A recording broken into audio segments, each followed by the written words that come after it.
In the beginning, there was nothing. And then there was the Drunken Peasants Podcast. I gotta get a witness. No! Say, man, you got a joint? No, not on me, man. I don't have facts to back this up. It'd be a lot cooler if you did. That's true. Sometimes I cry. Oh! Lick my butthole, he laughed. From the strangest corners of the internet, here to bring you opinions of the world from an altered perspective. Here are your hosts, the Drunken Peasants. Hello, everybody. Welcome to the Drunken Peasants Podcast, episode 724. Going live! And tonight, joining us, we have David Silverman and Steve McRae, and our Patreon guest, Lord Magicus. Welcome, everybody. Thank you so much. Hey. Thank you. Welcome to both of you. Welcome to all of you. You know what? People have been asking me all day to ask both of you this, and then David has to wear that shirt. He's such a rebel rouser. I mean, he just wants to start shit everywhere he goes. I don't get it. I knew Steven was going to be on this call, and this is just my little taunt to him to say, "Hey, Steven, wouldn't you like to have that debate with me someday?" It's never going to happen. Yeah. Well, hang on. So usually like it's the women that call me up and say, "Hey, I'm wearing this tonight. What are you wearing?" This is Dave's attempt at something similar. Yeah, so I always accepted the definition of atheism and agnosticism as separate things. Like, agnosticism is knowledge, it explains knowledge, and atheism and theism is just belief or disbelief. But you say it's different, right, Steve? That would be a fact. Yeah, come on. I just literally poured. Look, guys, I was showing Dave earlier that I broke out the good stuff. This is like reserve. This has got dust on it. And I broke it out just for David tonight. And look what Ben's trying to do over.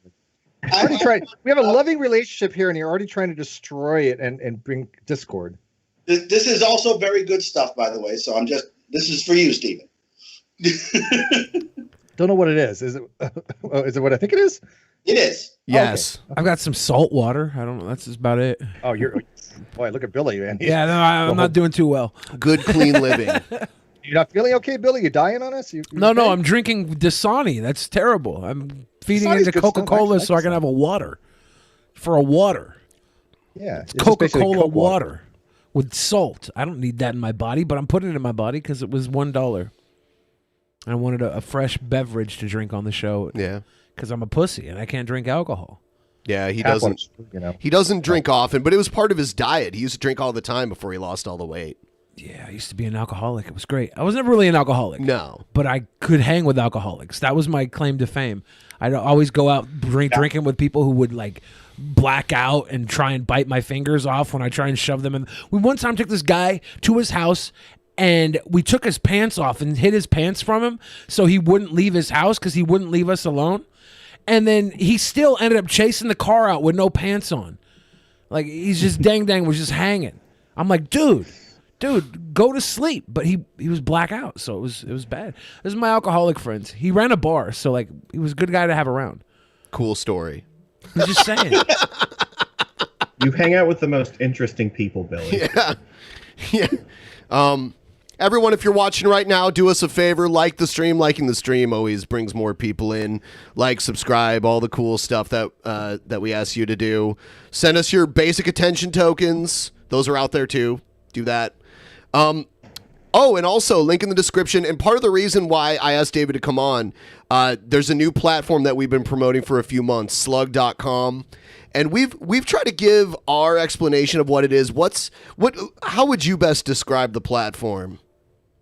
Well, Slug is basically it's a social network / virtual think tank, and basically it's a social network where you go in and the mentality is that you're going in for civil discourse, you're going in for discussion, you're going into to go into the topics, to dive deep, and what kind of comes out of the discussions is, the debates come to almost a fruition. and it's really a great place to go. So slug.com is it's something that I hang out with. I hang out on agnostic.com too. But yeah, Slug is it's enjoyable. It's kind of like Facebook for atheists it's kind of like Facebook for old style atheists, and believers are there too. But I mean, there's a lot of the classic liberal Enlightenment values, civil discourse going on at Slug, and that's why I really enjoy it. You have my honorary blessing to hang out on agnostic.com because I am the Pope of agnosticism. So yes, and thank you so much. I appreciate it. I'll give it in blood writing if you need it or something. I don't mind. Yes, actually, I do want the blood. Yes. So, Steve, do you believe in God? I do not believe in God. Are you an atheist? I am not an atheist. These are easy questions. I thought they were going to be difficult, man. If you could believe in a God, what God would you believe in? What? If you could pick your God, what God would you believe in? Like if you could, if you could make your own God, create a God right now. What would you do? One that gives away free chocolate, alcohol, Easter and, Bunny? No. Is that like Dionysus or something? Maybe. Ooh, well, that's the wine, wasn't it? Dionysus was. I've always been of Artemis because leather. Oh. There's actually like a really cool short story that I've read, and I think you can still get it online for free. It's called The Metamorphosis of Prime Intellect. I've thought about this a lot, and I really hope that if there is a God, that it's something along those lines, because it's basically just an AI designed to just run the universe and just make everybody happy and do whatever the hell they want. So yeah, as long as it's some kind of universalist God, like the position where everybody gets saved, then I'm cool with that. If it's one of those other types of gods that says, you're going to hell and you're going to hell, we'll let you go to heaven. Because I mean, I'm telling you, the people that are like saved, they're going to be like no fun. It's like who the hell wants to be up there with some of these people? And what is up there? I mean, if you're going to create a God, you have to create a heaven. So you have to have some sort of an idea of what kind of place you want to design. What is heaven really? So it's different for everyone. So how can you design one? Yeah. So how do you design an afterlife so that you don't get stuck with a bunch of Mormons knocking on your doors all the time? Wait, the real question is, would they be like, well, see, we told you so? Right. We have to take away the I told you so. Would that be heaven or hell for you, Dave? Be completely different from what religion has right now, right? Because we have to get rid of the I told you so factor. Well, what would happen if you found out like you died and all of a sudden the Jehovah's Witness were like, hey, we told you so, and you're like, damn. That would be a thing. That would be David's hell, finding he was wrong. It doesn't matter what it is, just wrong. Dave's like, I could never be wrong. I think if I were to die and the Jehovah's Witnesses were right, and it doesn't matter. If I die and I meet any God, that God and I are going to tangle. I've always wondered this about Jehovah's Witnesses. Why would you join a religion that has a finite amount of people that get into heaven when that religion's population has way more than that amount of people? Competition, competitiveness. Listen, it's a bitch. When you start thinking about the religion you're in, you start getting out of it, right? Like most people who actually sit down and look at the fucking rules of what they believe in and the world around them, they're like, oh, this is stupid. I'm going to become an atheist, or at least like that happened to me in Catholic school, and basically, did you just say at least Jewish? At least Jewish, yeah, that's a pretty reasonable religion, I think. Well, the one thing I notice about Judaism is that I've noticed that I've never had a Jewish person try to convert me to Judaism. They don't want you. Pretty much every other religion, they don't want you. Major religion has tried to do that. It's the chosen few. Jews have the pull sale going on. You can't be a Jew unless you try really hard. Yeah. So it's they don't try and recruit. They stop people from coming in and do the whole pull sale. Yeah. But unless, of course, you are like me, which is a person born Jewish, born to a Jewish family, but has left the faith. I am fodder for religious Jews. Religious Jews proselytize me a lot. They come after me. They won't come after non-Jews. Because you're still like matzah bra. Because they're concerned I'm still a Jew. You like matzah bra, you're still a Jew. Right. Is that the rule? Yeah, I mean, I've met people who were atheists that were, ethnically Jewish that even still participated in rituals that, like Seders and that sort of thing. But here's a question: Did the Jews for Jesus people ever come for you? No. Well, I've had a few conversations with Jews for Jesus. They're Christians, by the way. Yeah. They're not Jews at all. They're Christians. But no, actually, they haven't come for me. But there's an Orthodox sect called the Lubavitchers, and I get occasional contacts from them all the time because they know who I am and they know what I've been, and they want me back in the fold in a big way. The problem is, cap, right? All they have to do is prove their shit. Wouldn't that be a big feather if they were like, "Hey, David Silverman, Jewish, he's going to the synagogue." On anything, I'm fine. I'll go back to religion. All they have to do is, prove anything. When's the last time you wear a yarmulke? I wore one for my wedding. Wow. And that was the last time, I believe. My favorite. And I wore it under protest because it was made for me by my wife's aunt. It was knitted, so it was a favor. But that was the last time. And since then, I've been in synagogues, but I won't wear it. And I've even gone to a synagogue where they hand them out as you walk in to wear, but I won't wear it. I refuse. Like face masks at Costco. You can use a yarmulke for that now, I guess. You make a good face, though, right? Your story kind of reminds me of, because I grew up Catholic, and sometimes because of weddings or funerals, I'll still find myself in a Catholic church, but I won't take communion anymore. And people kind of look at you like, "Hey, I remember you used to take communion," But it's ridiculous, especially in Catholicism. Sometimes you'll even hear they'll say, if you don't believe that this is actually the body and blood of Jesus, you can't partake in this. Yep. Yeah. I grew up basically, I don't know, atheist or agnostic or whatever you want to call it. No affiliation to anything. But the one time I went to church after a family member passed, I saw they had free donuts there, and I felt like I was ripped off. All those years, I could have had free donuts. For donuts. Yeah.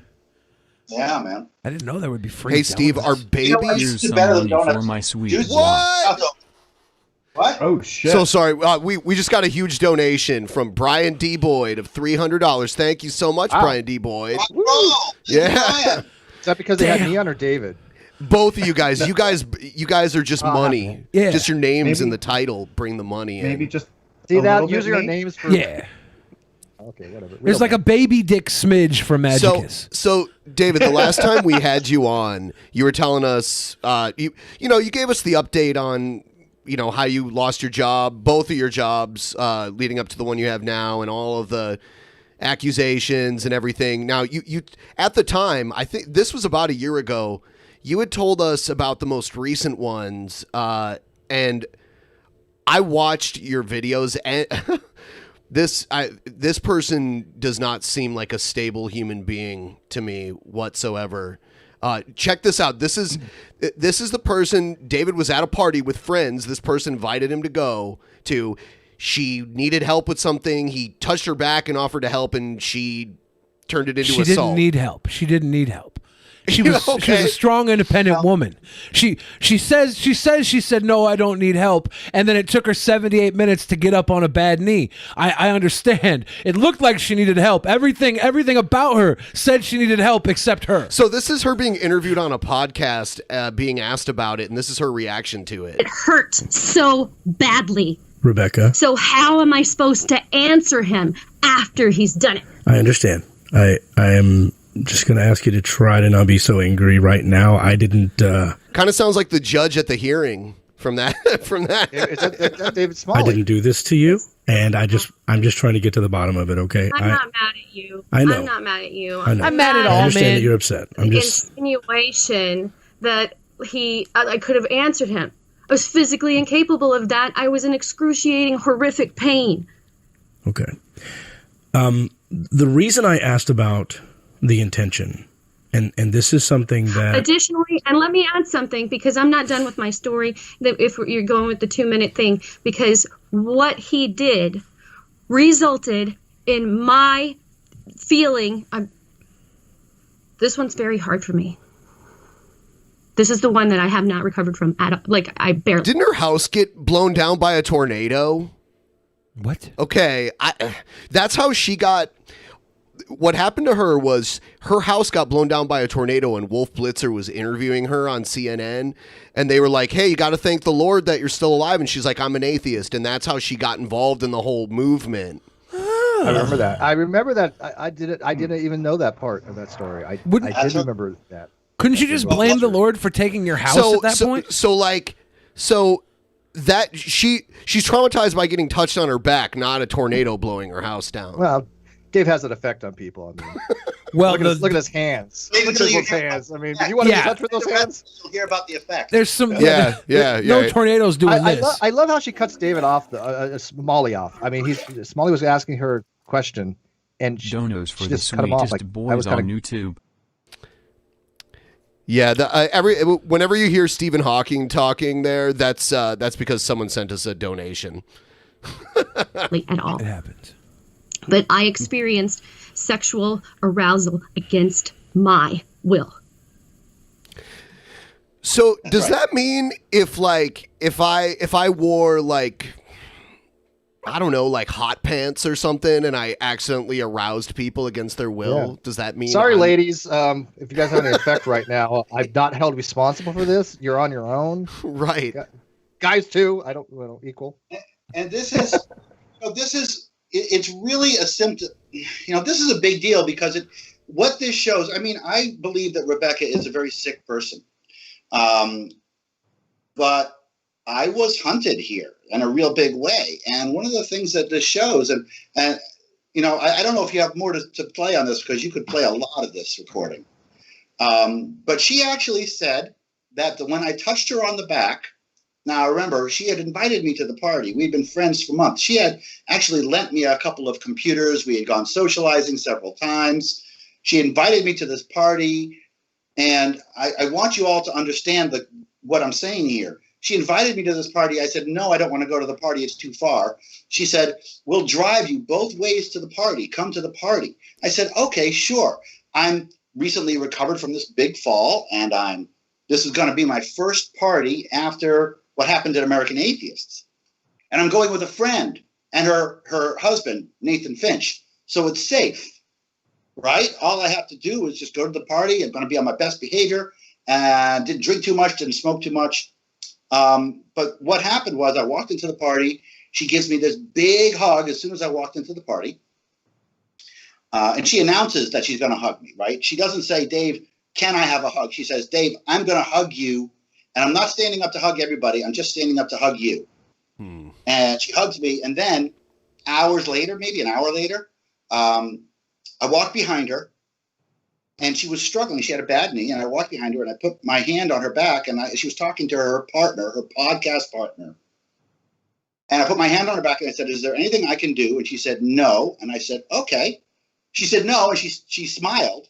And I said, okay. And I smiled. And I walked out the door. She says in this video that you have that when I touched her back, it touched a nerve that went straight to her vagina. This is how she turned that touch into sexual assault.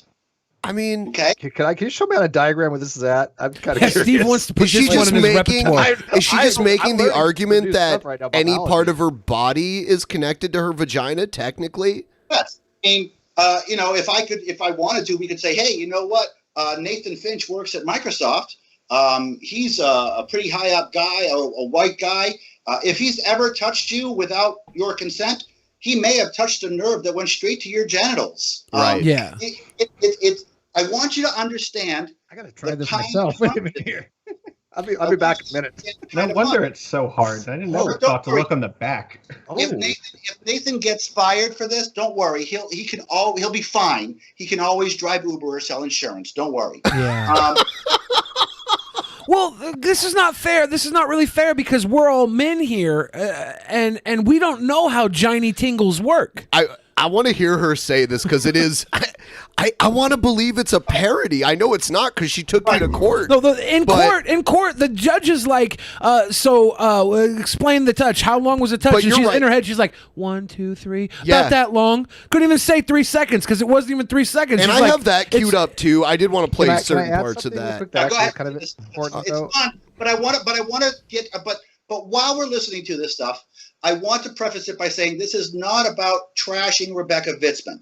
This is about looking at how people are using Me Too and abusing it. And big point here, organized feminism is backing her. Organized feminism is calling her a hero for coming forward. So that's my issue here. It's not that one person did one crazy thing. The world is full of crazy people. This is organized feminism. Somebody that organized feminism is backing. Nobody is criticizing her. Nobody is calling her onto the shit. Secular woman, the president of Secular Woman, what's her name? Stephanie Savan, backs her 100%. That's what I want you to realize while we're listening to these clips. Yeah, it's weird how they only back people that have they back the people that support their own narratives. Like they don't want to even touch the cases that go against what they want politically. So which is exactly it's politicized. Hashtag Biden. Yeah, 100%. Cool thing about Biden though is that he is just like actually the groper, right? Like he's kicking it. He loves touching people. He talks about how the hairs on his legs stand up. Somebody touched his Johnny Tingle. The type of rubbing that was done to me forced me to experience sexual arousal against my will. I get to choose. And my therapist has told me, like if you're cutting an onion and tears are rolling down your face, it's not because you're crying. Right? And so okay. I was touched. So if you're being touched and your vagina is tingling, it's not because you were molested. Is that what the therapist was saying? Like you're not crying because of you're sad. It's the fucking onion. You're not having those feelings down there because you were assaulted. It's just a byproduct of being too close to the fucking whatever this was. There was no intent for you to do anything. You were in a room full of people. It was a brushing, and this is the best part about this is that she like took some time to marinate on it, didn't say anything, comes to you later, has her confrontation, her stand up against you, and then re-invites you to go to a porn exhibit. She's like, by the way, yeah, we're still good for Wednesday. We're gonna go to the Hump Festival porn exhibit. I feel like she just wanted a story for her podcast, almost. Yes, and that's why she did 3 episodes about this on her podcast. Her podcast, I don't know how many tell my new cat Snowball he's a goof. She made like 3 episodes about this and then hasn't made any since then. And one of the podcast names was David Silverman Touched Me Without Permission, which of course goes in my Google searches forever. Yeah, right. So this is the kind of assault that we're looking at here. It's not just punching me in the face.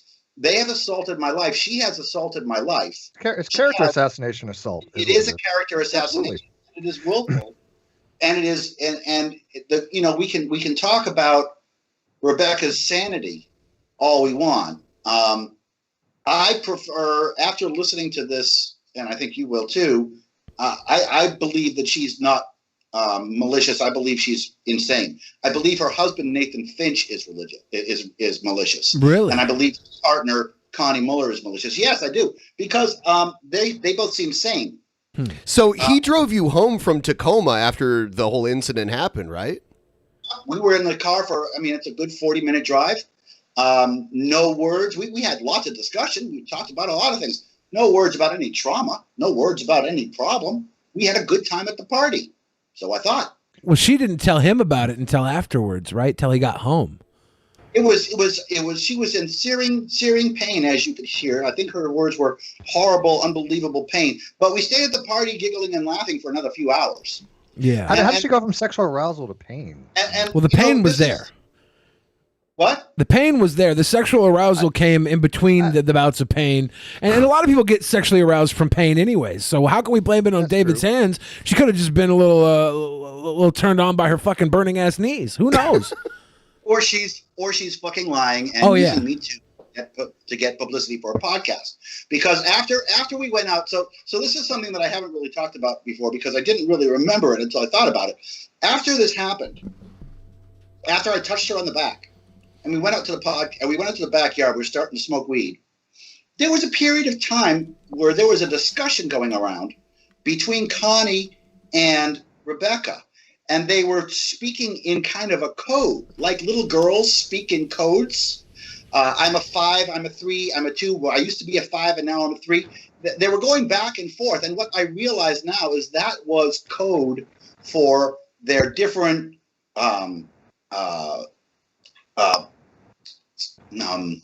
how do I put it? They're different mental states. Okay. The triggering level, yeah. level of triggering. They're doing it with a great big smile on their face, giggling.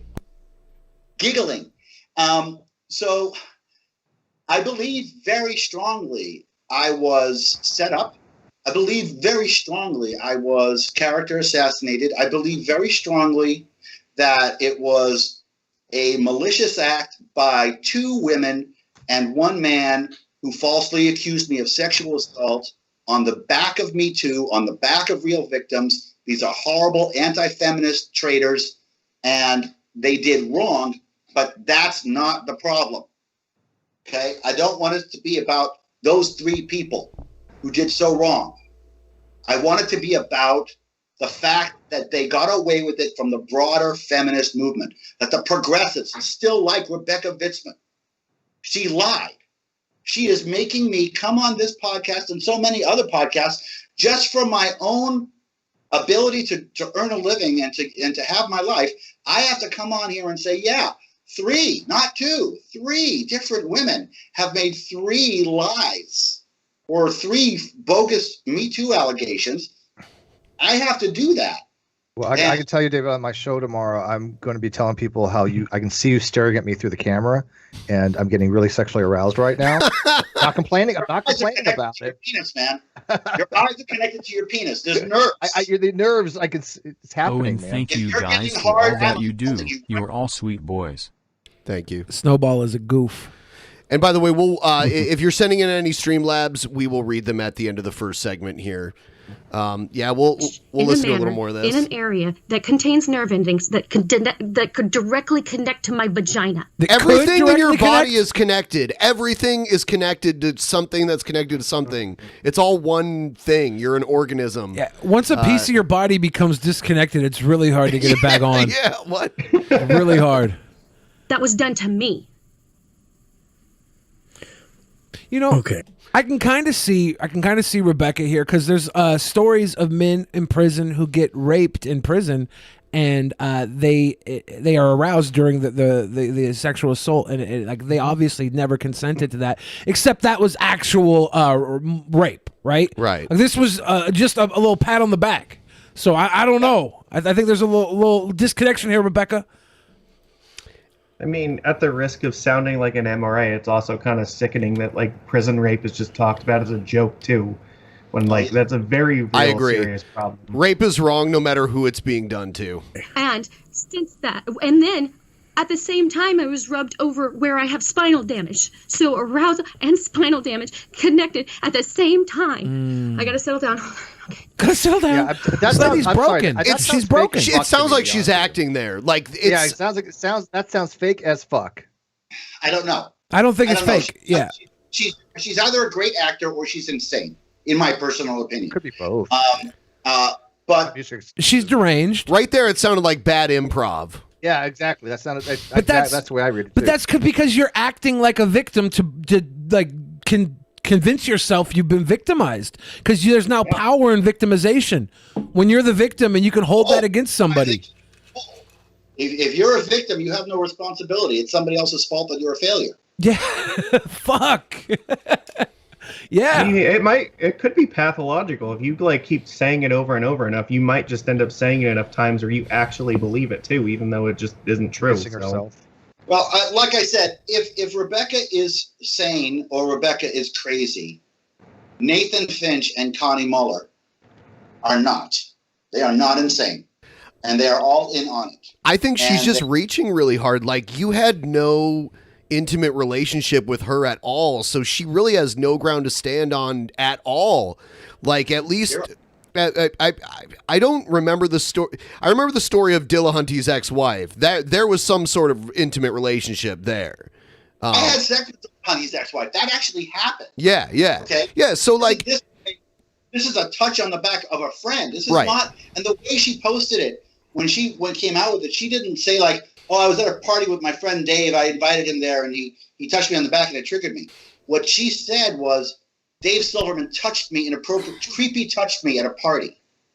So she was there to pounce, to destroy her friend of several months. Yeah. She presented it as if I was just some stranger at a party who groped her, as opposed to saying that I was a friend that she brought to the party and had hugged at the party and had a long relationship with over months.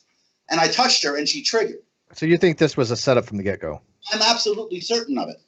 And by the way, just for the record, I never did have sex with Matt Dillahunty. I just want people to know that. I've heard very. I know people think otherwise, but I did not have sexual relationship with that atheist activist. Well, I'll tell you what. I'm an agnostic as to whether or not you had sex with Matt Dillahunty, but I'm also an atheist to it. And since that, it has affected my ability to experience sexual arousal, like at all, with my partner. That's bad acting. I'm sorry. I just can't accept It's it as really real. stupid. It just sounds like somebody who is holding on to their last shred of any sort of like power in this situation. She knows she's breaking down. She's getting angry. She's doing everything you would do if you were defending yourself with no real defense. This is the one case against you, David, that went to court. She took you to court over this, and when you're in court, she's telling the judge what happened, and the judge is like for one, there's no pattern here. You can't have harassment without pattern. This was one touch on the back, and as she explained it was like 3 seconds. Yeah, and then she was also like, he's trying Less to tell than me 3 that I seconds. can't talk about it. And you didn't say that. You just asked her not to. Yeah, I said, please don't drag my name through the mud like she did, because it would destroy my career, which it did. I said, please don't be a horrible, evil, cunt, which she was. What was her end? What do you think her end game was? Publicity. Yeah. This is a woman. This is a woman who was famous for a second because of luck. Okay, and then she became a known person For an act of God, by the way. Let that sink in. Right.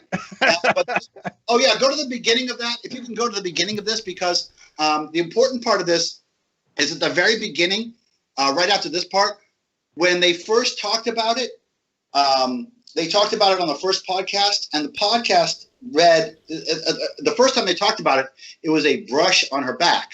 And then it evolved to, I caressed her sacrum, and it was sexual assault. Sacrum. I didn't even know that word until this whole thing happened. Well, it's like the clitoris. It's really hard to find.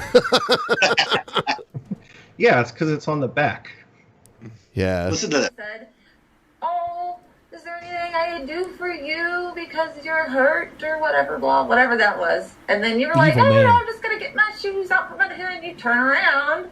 And then it was like his hands went from like one fell to his side, but the other one like kind of Brushed my back. brushed against her back. Yeah. Brushed. Like her lower back. And that's when I could see a reaction on her face where she's like, "Oh, what the fuck?" Yeah, so, because I went from just standing there with a friend. So this is her co-host talking, right?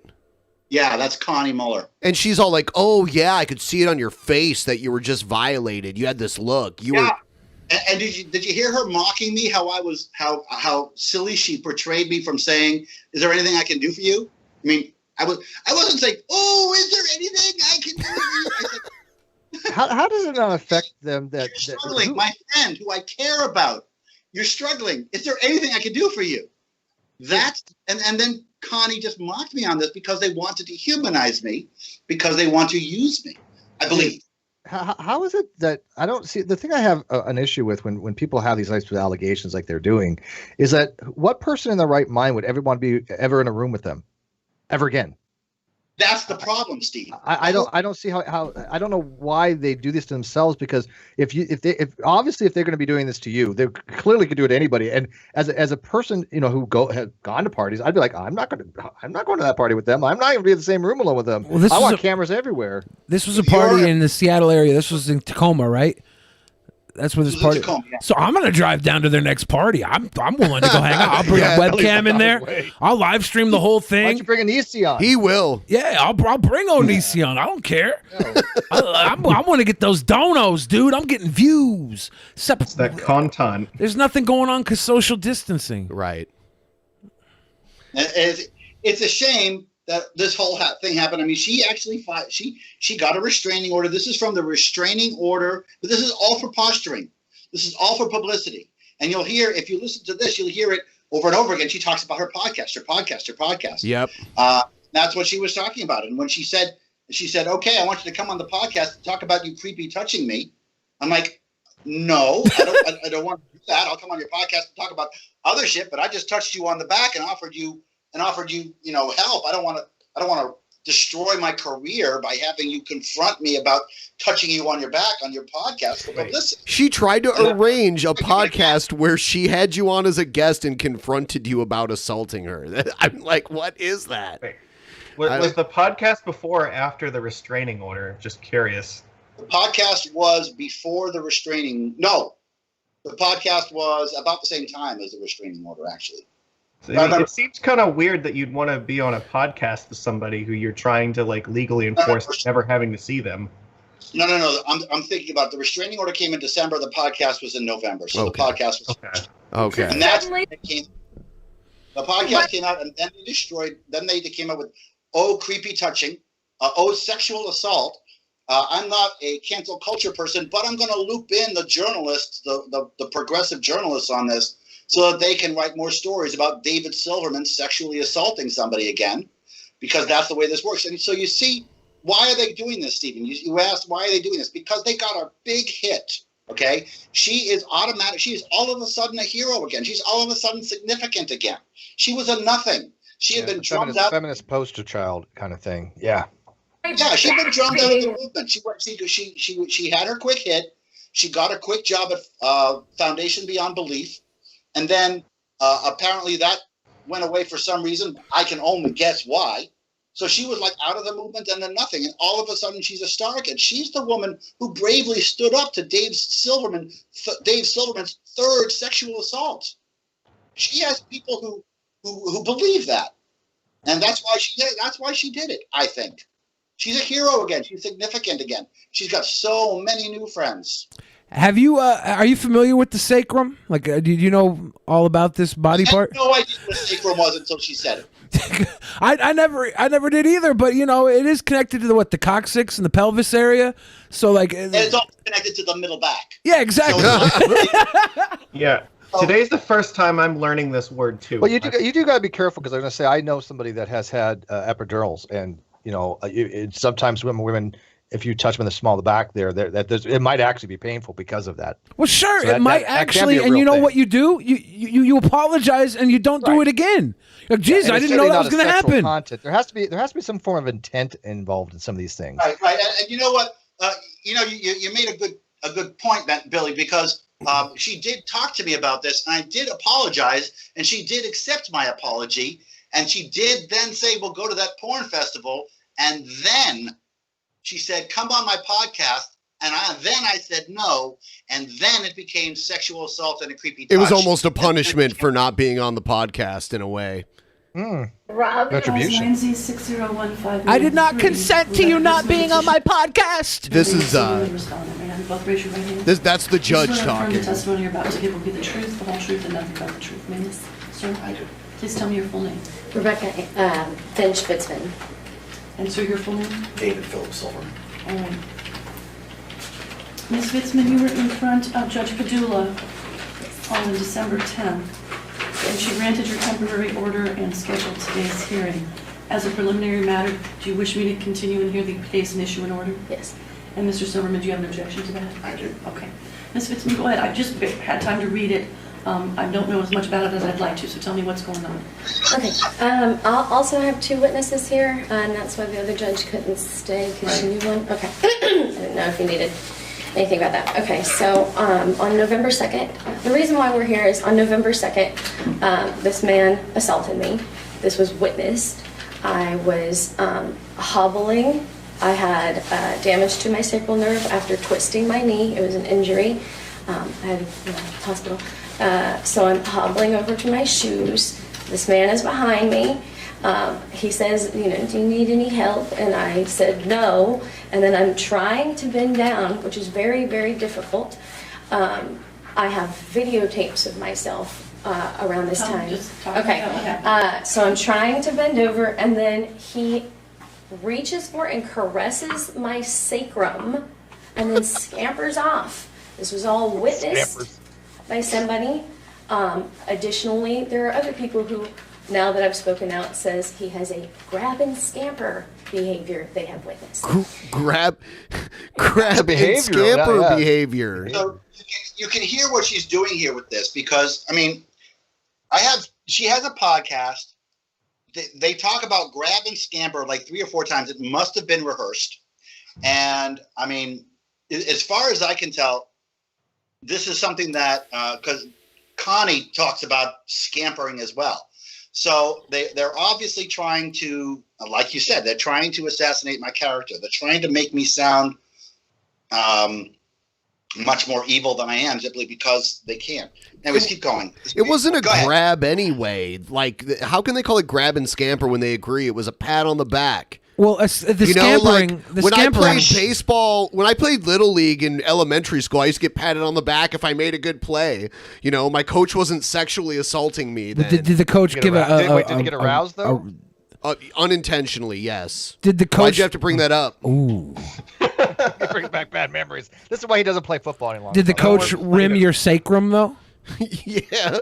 My sacrum is sacred. A little sacrum rimming. Did you need to do a massage of it? A scamper is like, it insinuates that you like ran away out of like guilt or excitement, right? Like, I touched my friend on the back. I said, "Can I help you?" She said, "No." I said, "Okay," and I kept going.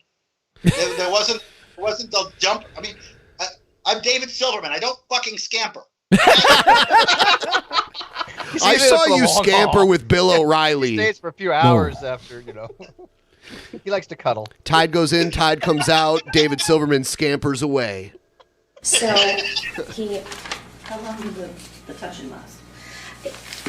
He moved his hand in a circular motion over it. Like, wax on, where wax my off. nerve damages. Right. How long did it last? 1, 2, 3. Is she counting it like it's happening again? She's calling it. Like, yeah. It's a reenactment. She's going, "Oh, he went 1, 2, 3," like that. And just to be clear, it's not circular like this. It's circular like this. Yeah. Like I wasn't rubbing her. I touched her, and then I took my hand off. Right, First it was a brush, then it was a touch, and then now it's a slow lingering caress. I mean, like. And ladies watching, we don't mean to be crude, but imagine what David could do with an actual, if he could just make her do that with like a little tap. Like that's kind of crazy. Out with him, probably. Yeah, I'm moist for David right now. You're unintentionally I didn't know aroused. you had such a magic touch. Teach us. We need to learn this shit. It's a skill. I'm so sexy, it's assault, right? I'm just trying to assault people the most efficient way possible. Well, here's the thing that's really ridiculous is because there are people out there that are victims of sexual assault, and this diminishes every single one of them. I mean, just the actual victims that have had actual assaults. This is a mockery of that. It's the same thing with not a bunch of guys just trying to get it and say, "Oh, this didn't happen." This is us standing up for actual women who are victims. Well, it's the same thing with domestic abuse too. Just like the Johnny Depp's wife that accused him of all this abuse, when in the end she was actually the abuser. Yeah, Amber Heard. We remember you, Amber Heard. Yeah, but it's the important thing to understand is the acceptance of this kind of behavior. It's the fact that people don't mind this. It's the fact that organized feminism still backs Amber Heard and still backs Rebecca Vitzman. This is where it goes from activism to literally hunting men. This is not about justice anymore. When I was, when Steve and I were young in this movement, back in the day when they were hiding priests because of pedophiles, what I did was we were clamoring, we were screaming, we must get these pedophiles outed. How dare the Catholic Church hide their pedophiles? How dare these churches hide these criminals? And that's exactly what feminism is doing today. That's exactly what it's doing. It's hiding its own criminals. It's hiding the Rebecca Vitzmans and the Amber Heards because it doesn't want to admit it has a problem, like the Catholic Church. Yeah. Feminism has a problem, and that problem is, well, it's really becoming clear in the Joe Biden thing. That problem is believe all women is overtly and facially wrong. It's trash. And do lie about sexual assault. Say it again. Women can and do lie about sexual assault. Dave, I just found out yesterday. I guess I'm being sued, supposedly, because somebody had falsely charged me of sexual assault, and I didn't lay down for it. And I'm going on as a big channel in the next couple of days to talk about it because, like you, I'm not putting up with that bullshit. But I guess let them sue. Let her sue me. I'm in the right here. These false allegations do happen quite frequently. Matter of fact, I had a friend, Brittany Simon, who was a very prominent feminist in the feminist movement on YouTube. She left the whole entire movement because of exactly what you're saying. It happened to me 3 times. 3 times. There's a whole bunch of people out there who think I'm a really bad guy. There's a whole bunch of people out there who think I'm a really bad guy. They think I'm a rapist. They think I'm an assaulter because they look at the headlines and they don't read the details and they don't read the end. They look at David McAfee's headline that says, Dave Silverman alleged again for the 3rd sexual assault. They're never going to read the end. That's damage. Well, that's character assassination is big business, man. I mean, they can't have their own content, so they have to try to tear down other people. Well, a lot of times people will look at the quantity of accusations and think that lends credibility to them overall. Yeah. Right. 3 times. You got to step back and look at it objectively too. Like, you can't say something like believe all women when we can prove that like somewhere between 2 to 8% of reported sexual assaults are found to actually be false. It's not easy to prove accusations are false, but I don't believe we know some of them are. Let's get that statistic straight, please. Okay, let's get that statistic straight. 2 to 8% of rape police reports are found to be false rape police reports. Then there's another section of rape reports that are not found one way or the other. I was going to get to that part. Convicted. But that is rape reports. That's not sexual assault, and it certainly isn't BuzzFeed. Okay, and so and 2 to 8%, 2 to 10% false rape reports. I hate to tell you this, that's fucking high. That's a lot of people. Even if it was 2 to 10%, that's a lot of people. But those are only rape reports. And it could be the majority because we don't know like that middle group. We don't know the middle group. Those are the ones that are definite rape, that are definite false. Yeah, so like off the bat, the premise to just automatically believe any accusation is provably false. It's insane to do that. And just, I don't understand like how you can say that you're about equality and justice when you're automatically assuming guilt when you know for a fact that it can't be true all the time, and you're going to destroy people's lives with that assumption. That's the thing. And there has to be evidence. You can't just believe people. Okay, because they don't care about that. They don't care about the men that they destroy, which is why I believe, looking at feminism in the rearview mirror, I believe that feminism has morphed from a really respectable and important movement back in the 70s, equal job, equal work for equal pay, same job and same employer means same pay for men and women. It's gone from that to let's take down men. and we don't care how many we do. Let's just make women superior. Let's just take. It's become revenge, and Right. I'm really offended by that whole thing. I am really offended by this whole concept of, oh, you white men had it for so long, and now it's our turn. Let me make something clear. Yeah, my grandparents had it better. Of course, my grandparents were Jews and they were dirt poor. But let's just put that aside. We Gen Xers and we baby boomers, hello. We are the ones that took away the glass ceiling. We are the ones that erased all that shit. We are the ones that made it better. We are the ones that made women equal. We are the ones that took away all of the impediments for people of color to exceed. You're welcome. Telling us to sit down and go away is not going to happen. You get to compete now. You get to work now and be against and find it. Someone that believes in true equality between genders and anybody, any way we choose to categorize people, would be able to say that anyone is equally capable of lying. There's not one race or gender or persuasion of any kind that's absolved from lying, and that we can't be skeptical of what they say. I mean, guys or girls, I mean, when you have an accusation, nobody should get special privilege because of their gender. They need to have evidence to back it. But where do you think the feminist movement lost their way? I mean, most people are very supportive of equality. I mean, you have to be a little asshole to be, somebody who doesn't want equality or egalitarianism, or more importantly, equity. I think equity is actually more important than equality in some ways. But what do you think the feminist movement just, said, by the way, I've seen them do this, and I agree with you. It seems to be a revenge thing. They seem to want retaliation for some reason. But how do you think that actually came about? Because it's only been about the last, 5 or 6 years that was really just a switch in the movement.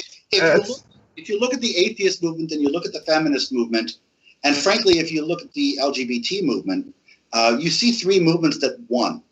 Okay, the LGBT movement, the gay movement won. The atheists won. Atheists are everywhere. Atheism is normal now. The women have complete equality now. There is no glass ceiling. But now you have a whole bunch of activists with nothing to be active about. And one of the things that you do when you can do one of two things. Feminism could say, yay, we won. The glass ceiling is gone. Prejudice against women is gone. We're equal partners now. Or they can move the goalpost and say, no, we want to make it retroactively better. No. We want, now that we're competing on equal footing, we don't want to compete on equal footing. Now men are being bad if they don't step aside for us. Now men are being bad if they don't keep quiet in the boardroom for us and let us speak, even though we don't have anything to say. We're so weak that we can't keep up. So now the men have to back off and sit down, and maybe it's just not ethical to hire a man when there's a woman who's also vying for it. Now we've got that thing going on. We're not talking about equality now. When you get equality and you still have activists doing for that thing, now you're looking for superiority, and that's just nothing that I can support. And fuck you, because I was part of the group that made it better for you, that brought you in. As equal partners, you should be thankful to the Gen Xers and the baby boomers who did all this stuff, and not vengeful. Because I mean, speaking for this white guy, no, I will not be sitting down. I will not be quieting down. If there's a woman in the boardroom who can't speak up, she ain't gonna get heard. Same for any man. If there's a woman on my team who can't pull it together, she's gonna get fired. Same as any man. And welcome to the world. It's a dog eat dog world. And so we've got this group of activists who are desperately trying to keep themselves relevant. So they're desperately trying to find new bad guys. And unfortunately, they've all... That's a good point. They're always looking for a boogeyman, aren't they? Yeah, they turned on their friends. There's two reasons. People eat their own when they don't have a boogeyman to do. They'll find somebody with their own group if they need to. There's two reasons. Which is what they're doing. Look, there is no doubt anywhere. There can be no doubt that the boomer man and the Gen X men have done a tremendous fucking amount for equality in this country. A tremendous fucking amount. Yeah, like a civil rights movement. Yeah. There's two reasons that women are looking for the boogeyman right now. All right, they need that bad guy to make themselves look like they're still fighting, right? They need that bad guy. Yeah, absolutely. And all these guys that have joined their sides are fucking unfuckable. They're losers. They suck. So they want to also fuck the boogeyman too. So they're trying to get laid. It's all about sex. It is with him. It's all about sex with the entire world, my dude. That's how we keep going. Well, I think part of the problem is also at some point there was also a fundamental shift in like the feminist ideology where you go from what people would refer to as second versus third wave feminism, where the core principle stopped being about equality and it became more about power, and then ways to try to look at how do we acquire power, and then instead of trying to figure out how to make everybody equal, now you're trying to look, well, how do we categorize people, versus privileged and oppressed? So now we can kind of define the groups to however it's going to suit our agenda. And that's exactly it. You've got the oppression algorithm, and you've got people who are trying to figure out, what they're going to do now, and they need the oppression. They need the oppression to give themselves relevance. Yeah, this is the whole issue I had with intersectionality. Yes, 100% intersectionality when you're dealing with persecution versus privilege. That there's always the need for this to be persecuted, and this person has this much privilege, but I'm being persecuted. And if they don't have it, they will create it. They will fabricate stuff for a narrative just to have a persecution defeat the persecution company. We've seen it happen. It's not just the feminists. It's YouTube. And because truth is relative, that truth is just truth. You can't escape it. So if somebody has an intersectionality that is not you, and they have a truth that is different from you, you can't call them on it. You can't tell them that they're wrong. And how much? If an Indian reservation, if an ancient Native American reservation says that mountain is a god, you can't say no, it's not. That's bad to tell them that. How many times have we seen? It's not. It's all about participation trophies, right? This is adult participation trophies come writ large. Nobody can be told that they're wrong.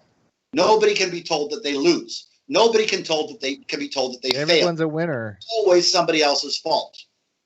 Look at how many times we've seen staged hate attacks and everything where people are drawing swastikas on their own property and then claiming, oh, look, see, now I'm being oppressed because of this. And then later it turns out to be evidence like, oh, you're the one that actually did this in the first place. Yeah. Like, it just can't live with not being oppressed by But Magicus, Smollett? If you, Jesse Smollett. But Magicus, once you get caught drawing a fucking swastika on your own property, you kind of got to put it on somebody else. You never want to own up to that. I've been caught 7 or 8 times drawing swastikas. I'm like, no, it was somebody else. The most hilarious part is a lot of the people who do it draw it wrong too, so it doesn't even look like a fucking swastika. Yeah, my swastikas come out looking like dicks. Hey, David, as a Jew, why don't you go around just putting swastikas everywhere and then say you're being persecuted? There you go. Wasn't it Morton Downey Jr. who drew a swastika on his head in the mirror in a bathroom, but he drew it backwards? Yeah, I remember that. That was a record. Is that Rebecca De Mornay's dad? Yeah, it was somebody. Morton Downey. That's George Wally. Oh, he was an old talk show host. Morton Downey Jr. was like a trash TV kind of style. He was like a Jerry Springer before Jerry Springer. Only I would say more Maury Povich, probably more right wing too than Morton Downey Jr. was more right of center than the other ones. He had Madeline Murray O'Hare's son John Murray on his show once. But my point is that he did a publicity stunt once where he said that he was mugged in the bathroom and kids drew a swastika on his forehead, but he drew it on backwards in the mirror. Oh, oops. Here, well, I did want to listen to a little more of this at least because there's some gold in here. When she talks about the trauma mapping and the judge is just like, okay, whatever, I don't want to hear about that. The judge is great here, and I'm so glad it was a woman judge just to so no one could claim that there was a bias there or something. Oh, yeah. She called it right down the middle because this is a hearing for harassment because you touched her on her back once. Yep.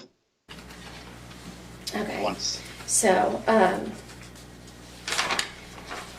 okay, so I was, assaulted at this party.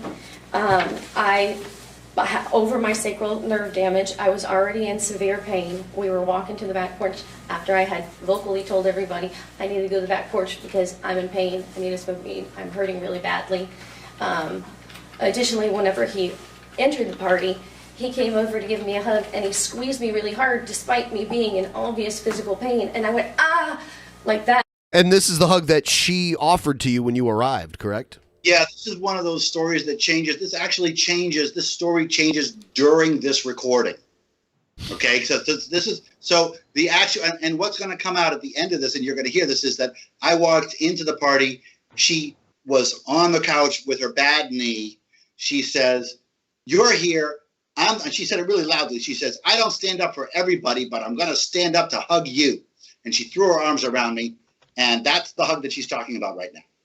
And I said, that hurt, and that I wasn't going to be hugging anybody else for the rest of the party.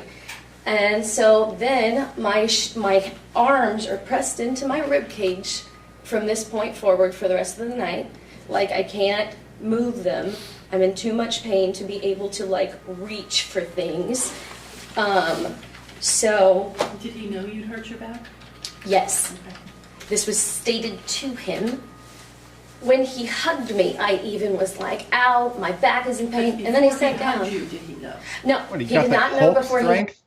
I hope you heard that. The judge asked, did he know you were hurt when he hugged you? And she said, yes. I told him when he hugged me.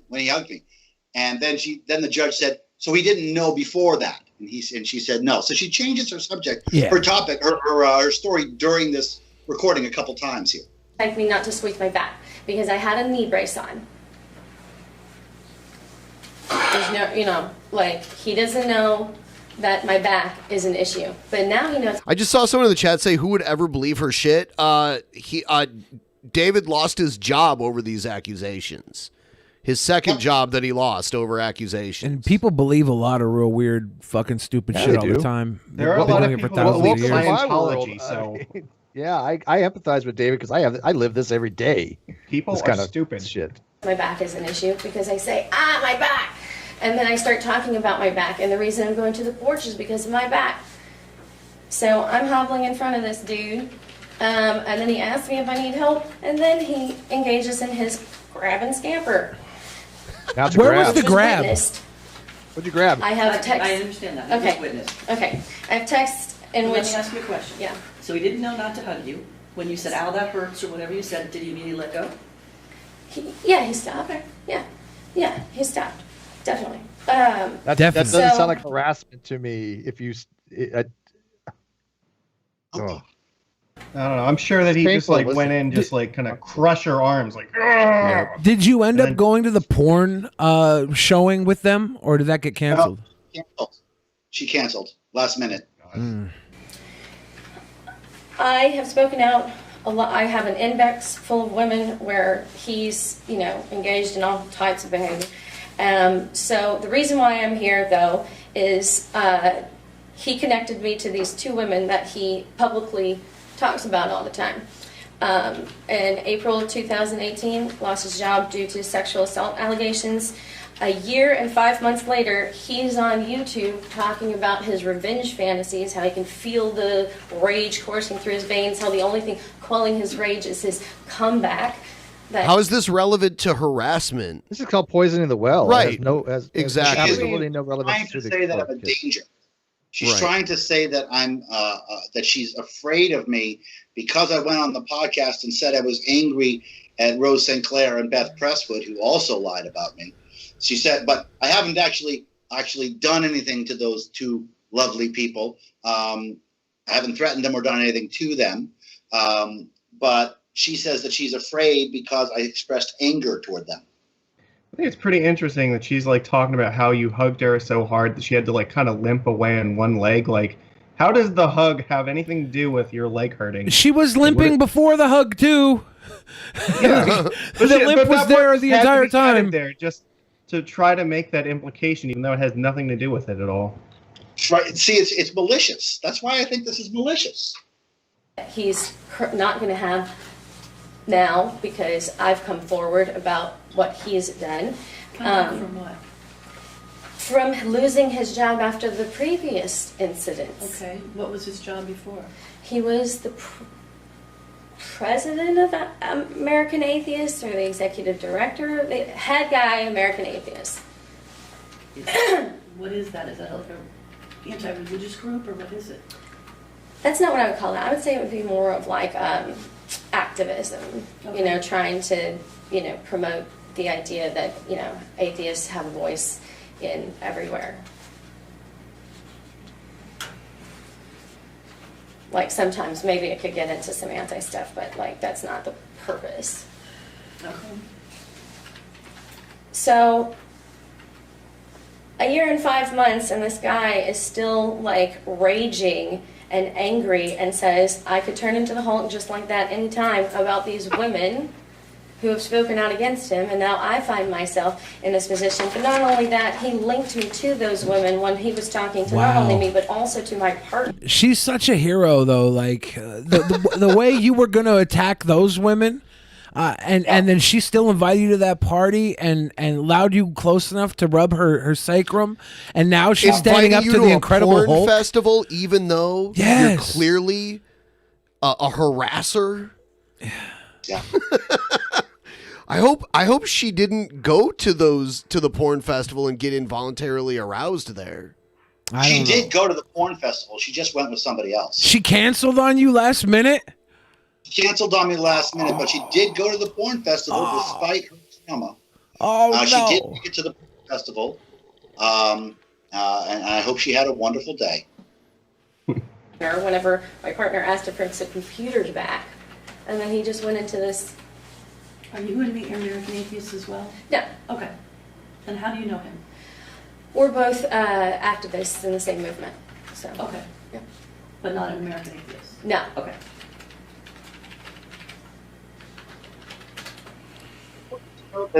That we just mentioned the computers in this, and she goes on to the Smalley thing in the Smalley podcast, and she talks about how we weren't friends. And I just want to make sure that this is kind of put out there because we were friends. We had gone out a few times. She had lent me 2 computers. She had extended kindness to me when I was struggling, and by lending me 2 computers. She had invited me to go out drinking across the street, drinking down in Tacoma. We'd been to a couple bars. We went to an art exhibit we went to. We had socialized. And in Smalley's podcast, she was like, oh, no, we weren't friends. And so I just want to make sure that dimension is kind of highlighted here. It's not just that I met her at a party. We were friends. Not good friends, not old friends, but we were on the way. And this was done to me by her. And this was done by a woman who is knowledgeable and aware of counseling and trauma. She's aware of trauma. She's informed of trauma. She helped me with trauma. We had a counseling session, a 3-hour counseling session, her and me in a room alone, talking about what I had gone through. And the reason that I want to make sure that this is clear is because I want you to see what dehumanization can do. She talked to, I'm convinced, Beth Presswood, the other liar, one of the other liars, and they turned me into a demon. And when I'm a demon, it doesn't matter if you destroy.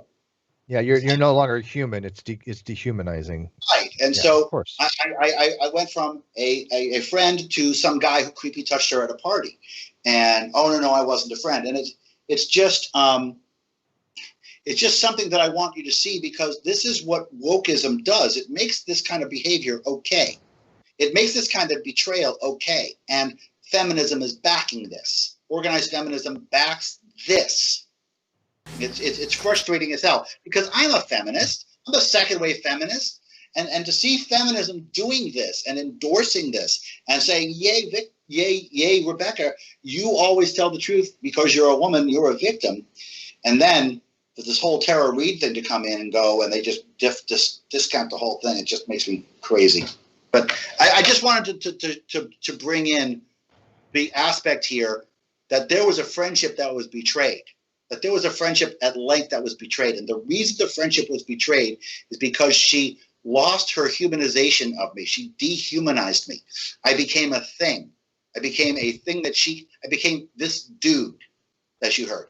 Not the guy that you would lend computers to, but some creepy dude at a party just so she could do this. That's what I wanted to say. Was the camera that was recording this like in a briefcase or in someone's pocket or something like that, or? Oh, this is an official recording from the state. Oh, okay. So this is a legally obtained recording. Okay, so but there was no video of it, just audio. There's no video. Okay. But you can get anybody can get the transcripts from there. Systems and stuff like that. So we're trying to talk to him about that, but then it's like, okay, well, our podcast is on 5 things. It's safety, identity, autonomy, connection, and growth. And so we're like, okay, so obviously identity. There's no way we're going to talk to this man without discussing exactly. So these are the leaked DMs of her discussing with you that she's going to invite you on the podcast, and you asked her, "Are you going to name me and shame me?" And she says, "I never say anyone's name," but while she's and the reason that I wanted to show you this is because I wanted to show you the change that went happen. When she first told me that, she says, I'm not going to name and shame you. That's your PTSD talking. You're not understanding me. I never say anyone's name. But in this recording, she's like, there's no way I'm having him on that podcast without talking about this. That's Is true. Period. We thought, okay, we'll Skype this guy and see what he's going to say or whatever. And so then he starts on all this stuff immediately. He's this is the 7th, so this is 5 days after the incident. He feels guilt. Let's see, he immediately tries to turn it around that somehow him reaching out and caressing my sacrum is somehow not just like a whole him problem. Goes on this thing, and then he says, my hope is that you never tell anyone that Dave Silverman touched you. When we told him to his face that night when he was witnessed by the witness looked at him and said, Michael Jackson, a person who abuses somebody and then tries to silence them, is a Michael Jackson. And the kind of person who, is amazing is Keanu Reeves, because see how he never touches anybody? What? See how he keeps his hands Isn't it amazing? Said that to his face. So amazing and lovable. No Keanu Reeves, dude. No Keanu Reeves, man. This is fucking stupid. Were those screenshots internet evidence? Those are actually in the court. This is all in a court case. Yeah, I want to get to. Now, was the scamper? Was it more of a moonwalk then, David? Jeez.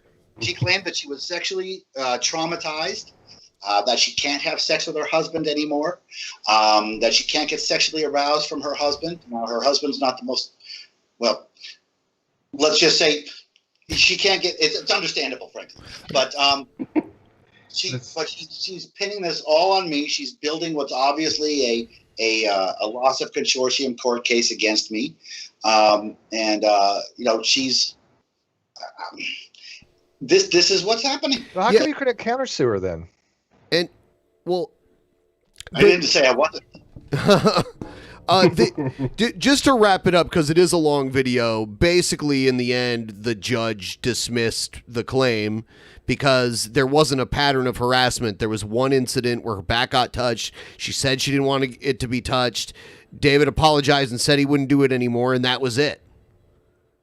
Yeah, she never told me anything about touching her back or not to touch her back or anything like that. That was not a thing. I think it's there, and thank you guys for bringing this up, because I just want you to understand what this is. I'm not trying to make this a poor me issue. I'm beyond that shit. But I do want people to see that this is the stereotype of what happened. Okay, this is the stereotype. This is the friend with malicious intent this is a woman with malicious intent who befriends somebody and then betrays that person with a trust, just apparently entraps me into doing anything that they can possibly stretch into sexual assault and having me fired and out of my career. And this, I've got my anger and I've got my tension and all that stuff. But I want people to understand that this was done to me by a friend who knew that I'd gone through a similar trauma. This is a person who knows the details of Beth Presswood and Rose St. Clair. The other, she knows the details of the lies, and she hurt me bad, and she did it maliciously. But it's the stereotype that I want to make sure that is there, and I want people to understand that even in a grotesque, cartoon-like stereotype of events that I have gone through over the past 2 years, and now more so, even more cartoon-like with Rebecca, that organized feminism supports these women. That organized feminism does not throw out their shit. That organized feminism protects their pedophiles. You're a poor woman who's a victim of Dave. They're not concerned at all about the truth anymore. And this is why I'm very grateful to you for having this on. This is why I think it's important that we associate ourselves with the concept of truth and the concept that innocent until proven guilty has validity. And if you don't have enough evidence to surpass the rule of law, that's actually an innocent person. You don't go after them with kangaroo courts and shit like this, because innocent people die. Innocent people, I mean, they don't die, but innocent people, some die, but innocent people get their lives ruined. Do you think that because a lot of people do it, knowing there's probably not a lot of ramifications, that they seem to be more apt to do things like this? I always say it's like a drive-by shooting. It's like a drive-by shooting. Yeah. It happened to me 3 times, and all 3 of the women are heroes in feminism. Of course, it's important. And by the way, Rebecca is good friends with Beth Presswood, so she knew that Beth Presswood did it and got away with it. This is how it. And did you hear in the recording? She said, "Oh, I've got a binder full of women that David's done terrible things to." Pokemon cards. Yeah, What is that? I've heard that one before. I have a plethora of women that I've sexually harassed, and yet when asked about who they were, nobody ever came. Amazing. Not one. It's like I said, all these thousands of women, none of them. I have anybody on that list. I have ex-girlfriends on my Facebook page going back to when I was high school, and we'll discuss it. I think she was clout chasing. Honestly, this seems like textbook. Like we're gonna befriend you, butter you up, learn all your secrets or whatever you're willing to tell us. Then we're gonna put you in a position where we can accuse you of something, and then try to blackmail you into giving us what we want. That's what I think. And that's feminism. This is not feminism, and that's why I don't call myself a feminist anymore.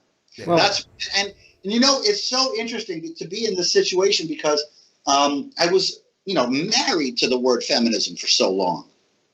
But this is not feminism. This is just misandry. This is just manhunting. I was hunted.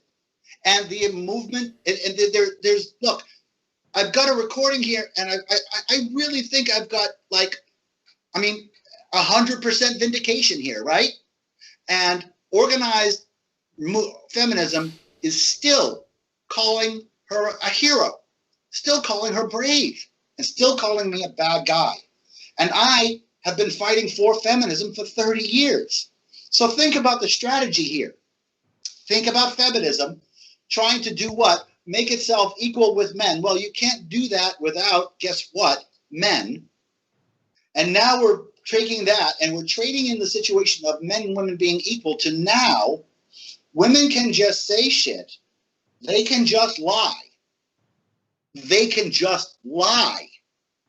And they'll lose their jobs, they'll lose their careers, unless you're Vice President Biden. They'll lose their jobs, they'll lose their careers in a second because feminism says so. Well, that's what I'm saying. They lie with impunity. That's what I'm most mortified by. There's so little ramifications, repercussions for egregious malfeasance by people lying. I mean, I've had people lie about me constantly. There's nothing happening to these people. Now, I think that things might change in the future. Like you said, nothing's off the table as far as legalities wise.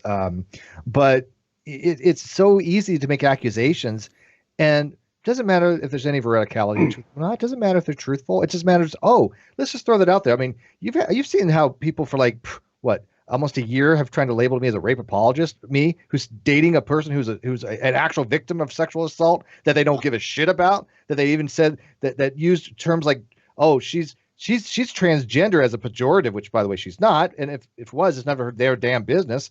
She's not black enough for them either. They keep calling her white. She's African American. These are all, it's just obscene. Now these people can make these character assassinations towards people and nothing seems to happen to them.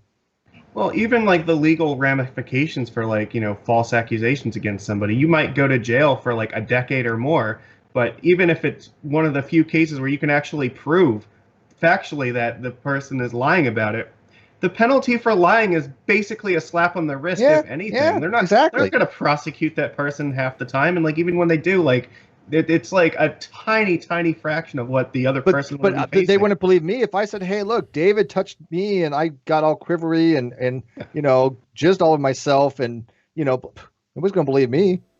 I'd believe you got quivery and jizzed all over yourself. But no. You look like the type of guy that would get quivery and jizz on himself. I would get quivery, yeah. I'm straight as an arrow, but I got to tell you, Dave, I'm telling you, I want to experience that touch a little bit. I'm kind of curious. That works. Yeah. Do you like sell classes or something on this? Like, I feel like I need to learn this. How about this is what we've learned from this? Stay away from the sacrum, dude. that's what you should learn. The sacred sacrum. Yeah. Yeah. I am very lucky to have a girlfriend and wonderful people around me who protect me, and a wonderful list of friends. I am not taking on any more friends, and I'm certainly not taking on any more female friends because I'm afraid. I'm legitimately afraid. I don't blame you. I don't blame at all. Listen, anybody who you guys live in Seattle, okay? Anybody, any woman who has any sort of contact with me, and frankly, even if they don't, can just lie and hurt me. And they can lie and hurt you. And it's happened to me 3 times. You don't have to do anything wrong. Nope. You don't have to have a sex with anyone. You don't have to have bad intent. You don't have to stumble over your words. You don't have to cop a feel. You don't have to want to cop a feel. They can just lie. And if they can just lie, I have a just fear. And this is what Me Too has done to me. I mean, I've been such a proponent for women's equality for 30 years. I, think of myself as having helped to lift the glass ceiling. And as I stand now, I'm afraid of women. I'm afraid of women because any one of them can become my friend, lend me computers, take me out to drinks, and then destroy me. Were you groomed? You groomed. You got laid into the computer. You're groomed. Sounds like grooming. I look, and I have the same problem because if I have somebody that is long distance relationship for about 1.5 years, and we see each other about every 3 months or so, and I know for a fact that all she has to do is if she ever got mad at me, now, and she, by the way, I trust her explicitly with my life. But so I'm not worried about her ever doing this. But we talked about it. I was like, look, if you ever want to destroy me, all you have to do is just say whatever. You can make up any story you want, and she'll have 100 people dropping at their feet, bowing at her, worshiping her like a goddess for trying to take me down. Steve, I'm gonna destroy you if I can't read these Streamlabs. Okay, I gotta get these Streamlabs read. I will tell people. Yeah, we gotta read them for the people. And I saw some questions and some comments, and then we're gonna move on to something else. I will tell people you tickled my tummy with nuts and honey. I will tell them that. You cheery motherfucker. Can we get a happy birthday for Pickles the Fridge? Happy birthday today! Happy 11th birthday, Pickles the Fridge. Yeah. The 11th birthday, Pickles. That's 11 is actually 9 in cat years. Is it? Yeah. 9? Hold on. Cats don't live past 9 in cat years because they get 9 lives. It stops at 9. It's weird. It's not like regular time. You're okay. Read the Streamlabs. Deep time. That was like over halfway towards the goal. Wow, what if we like hit it tonight? Oh, we're not going to hit it tonight.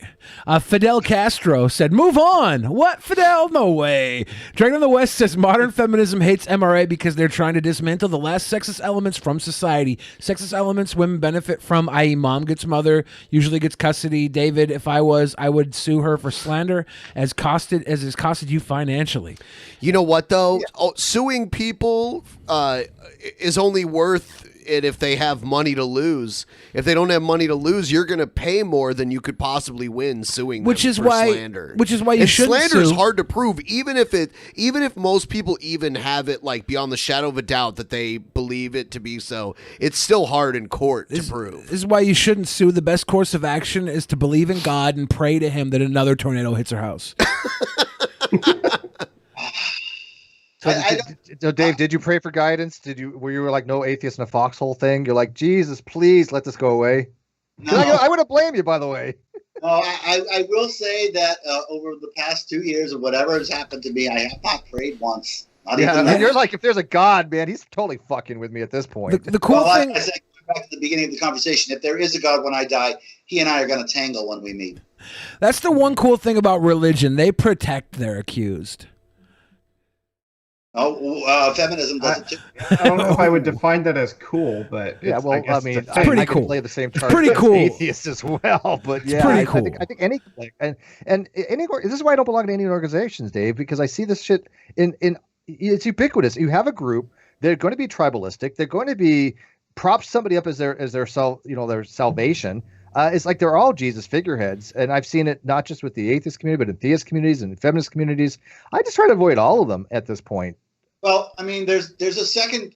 I agree with that to a very big degree, Steve. When I was executive director of AAI, for that brief period of time, I got to see the atheist movement from the inside, but from a different perspective. I got to see AHA and the SSA and CFI as they immediately pulled away from AAI, immediately pulled away from anything that had anything to do with me, simply because of wokeism. I lost a lot of faith in the atheist movement watching them do that. I mean, Dawkins, Speckhart, whoever's in charge of SSA now, the Foundation Beyond Belief, these are not acting as atheist organizations anymore. They're acting as woke organizations.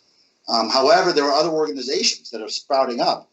Atheists for Liberty, which is just sprouting up. It's being run by Thomas Sheedy. They're going to be a centrist atheist organization that doesn't do wokeism. International Alliance of Atheists, International Alliance of Atheists, as opposed to Atheist Alliance International, they're kind of AAI and IAA.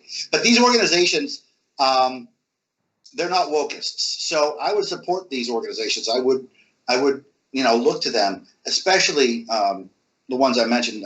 Atheists for Liberty is doing great stuff, I'm looking at an atheist republic. Armin is doing great stuff, and they're not woke. So what I'm kind of seeing is I'm seeing the old atheist movement being analogous to the old feminist movement, having basically won the battle of normalizing atheism, and then kind of shifting off along with feminism into this progressive slump. Yeah, it's kind of like an Overton window, though, isn't it? Kind of thing about what's permitted in these organizations. This is why I've always been like, look, I think you teach critical thinking, you teach how to recognize fallacies, you teach logic. People are going to end up where they end up. If they end up with atheism or agnosticism or whatever, somebody could have maybe theist. But I think the foundation is rational thought and logic and philosophy and things of that nature. And I think a lot of these organizations are getting away from that because I see Christians do it quite frequently. You've seen theists do this. I mean, they have some bad arguments, but I've also seen atheists literally tell me, David, the logic you have seems right on paper, but in the real world, or you know what, it's just logic. Who cares? And I'm like, do you know how irrational you sound when you're willing to throw away logic? I mean, if logic doesn't matter anymore. That would be a good T-shirt. It's but just if I was a theist and I heard an atheist going, "Hey, Steve, who cares about logic? why be rational? Why be logical? You don't. I That doesn't. I don't want them representing me as a non-believer. Out of your mind. That's the problem. Nobody cares about logic. There's 85% of people react to emotion anyways. They don't give a fuck about logic. That's the numbers. That's what's wrong with society. That's what's wrong with these communities. Well, that's society. They got the numbers. Pathos, they do logos. Steve, God, you need to chill. I need to read these Streamlabs. You're fucking. Get your hands off my I know sacrum. where to find you. Get your hands off my sacrum, you know what? Steve. I'm calling Onision right now. Oh, come on. He's not going to answer your calls. He loves me. Participation trophies writ large because nobody can be told that they're wrong, because nobody can be told that they're feeling. Yeah, exactly. And you don't want to hurt your feelings. But it's better if everybody's wrong than nobody. And speaking of wrong, DJ Cryptos Rock said, been saying this for years, but we need to move towards post-feminism where women just dominate us losers without playing victim. I think that's the dictionary definition. David goes in, David goes out. You can't put a condom on that. BDSM is a fucking fantasy. Sean Stacks, again, gave us big love. Thank you. Snowball is a goof. Your brand new cat, Snowball, Sean Stacks, that's awesome. Bunny Boo said donos for the sweetest boys on YouTube. Oh my god. Brian D. Boyd giving us pretty much an entire fucking paycheck. Christ, thank you. DJ Cryptos Rock says, Billy, if I were to Eiffel Tower you, which guest would be behind you? Kisses from Canada. I'm gonna go with Magicus. He's the only one. He's the only one that hasn't been accused of some weird shit. Well, I'm going to now that I'm associated with you. Of course, but Magicus, we all know your victims live in third world countries and can't speak English. Going down, Goose Juice says DP meetup in Billy. You guys are fucking sick. In him? In me, yeah, in me. Oh god. Rocks are agnostic says, I agree with David. There are women that accuse men of harm and produce no evidence. Thomas Sheedy says, isn't this crazy, folks? This is what we dealt with all summer and autumn long. Now imagine giving an internship presentation to a college class about how you spent your summer fighting against these claims with vivid detail. Yeah, that's Thomas Sheedy. That's the president of Atheists for Liberty. You should have him on. He's good. Yeah. All right. And I think because the donos were so big that's all we had to read, because most people didn't fuck around with those $2 ones. Steve, are babies born atheist? No. No? Babies are born. David says yes. Funny is actually, you know what's funny is Richard Dawkins, who I have some issues philosophically with. I mean, he's a great biologist. Is this an appeal to authority, Steve?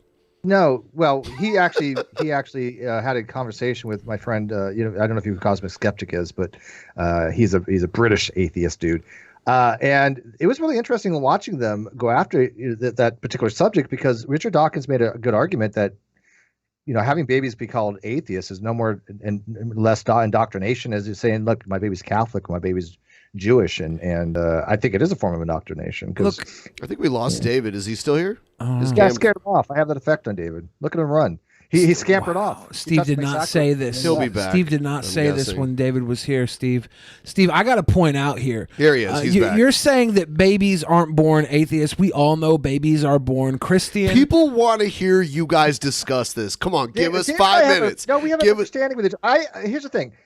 I don't know why, but I like Dave, and if we ever have this discussion, it'll be in due time, in a fair place, and over drinks maybe, or like over a victim. It's so fair here right now. It's so fair right now. No, I've seen. I know you have a lot to say about it. I saw you go back and forth with Dillahunty about it for forever. We tried that with Aaron Ra, right? I mean, Aaron Ra used to be a good friend of mine until Kyle started doing that whole thing, trying to have the animosity between Aaron and I. Now Aaron won't even talk to me. You guys can still. Oh no, you guys can still be friends and disagree. I have nothing against Aaron except that I think his philosophy sucks. But he's great at biology, and I have the utmost respect for him. I was supposed a day before he would block me, we were talking about like go have beers together. I mean, Dave, you know Aaron. I mean, he seems like a decent guy to hang out with. Aaron's one of my friends who has not contacted me at all since everything went down. That's a shame. I know his wife hates me. His wife has convinced him a bad guy. So Alondria? So when a baby is born, a baby lacks the knowledge of the concept. You really want to go down this route, don't you, Ben? When a baby is born, I promise this. If Dave and I ever have this discussion, Dave, we're going to involve Ben somehow. We'll do it up. When babies, then I'll destroy you and send you to the purgatory hell that you belong to. When babies are born, they are the closest we as humans on Earth have been to heaven. Okay, we are born, and as babies, we still know and believe in God because we just met Him, and God knows that, so He keeps us from talking until we completely forget about heaven. And then we start to say our first words, and the earth consumes our reality at that point, and that's when we start to speak. Do you remember that? Do you remember that story about that child that really young? She's like, I had to be like a year or 2 years, or whatever. She started speaking, but she's like, God smells like rain. That she's like remembering God smells like rain. Do you remember that? No, I've never heard. I think I vaguely know what you're talking about. Some kind of regression on a 2-year-old. Rain is just God's sweat coming down from heaven. Because He works so hard to protect us. On you. My dad used to tell me that thunder was the angels bowling. It's just God's farts.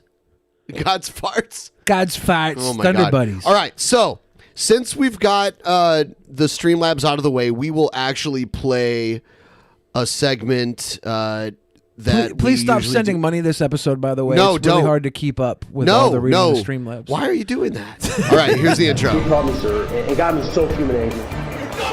People are discriminating against wolves. Wow. They're laughing at us, at our stupidity.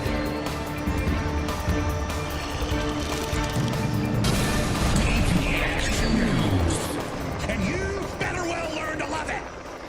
I saw this earlier, so I had to pull it up. It is a story written almost 2 weeks ago. Yeah, Mercedes Carrera's pretrial date postponed again. Public excluded from details. There was an interview with Mercedes. She did an interview, yeah. We from haven't jail. gone over that, have we? No, we have not. Yeah, that was crazy. So how do you guys get? By the way, how do you guys get such inside information on this particular story? Well, this is always XBiz, which is basically the media outlet for the porn industry. One of them, anyway. and then some channel that doesn't have a lot of views and subs did an interview with her. Like, the person who runs the channel knows her and is in communication. Well, we had her on the show too, and this is really bothersome because I gotta tell you, she was one of the nicest guests we've ever had. Legit nice. I mean, she has an engineering type background, very intelligent woman. Yeah, this is a case. It just bothers me that that she's been in jail for a year and not even had any movement on her case. Most nice people are hiding. This is an though. extreme case of accusations without due process. The gun got thrown out. The drugs got thrown out. I mean, what is she? How does somebody sit in a jail cell for a year awaiting charges? There's something. There's got to be something fundamentally wrong. By the time, if this day goes through June 26th, it'll be a year and a half. Yeah. And it could be. Aren't they supposed to do it within 6 months or something? They're supposed to, but it's also her lawyer stretching this out. Trial the Sixth Amendment, but they waived it. But it's still, I mean, couldn't she be on house arrest or something? The bail was what, $1 million or $100,000? Well, we need bail reform. Bail right now is ridiculous. I mean, there are 70% of people in jail are waiting on bail because they couldn't afford bail. At least give her a webcam in prison so she can still make some money. She claims that she's from a very she lives in a very conservative area and she's being demonized because of her profession. So the story that's being cooked up by her ex-husband to make these allegations against her is being taken a certain way based on the area that she lives in. Somebody in pleb chat said Mercedes needs G-Man as her lawyer. She'd get off for sure. G-Man's never gotten anybody off before. Oh shit! I don't know. I think Shining for Christ might differ on that. Are you familiar with this, David? Are you familiar with this case at all? God. This I woman. really, this case bothers me. This woman is really this woman right? is a But porn star, but and she's active on YouTube. We've had her on this show many times. nice. She's been on Steve's show, and in what was it, February of 2019? Yeah, she was arrested Early and February. accused of child molestation against her own daughter.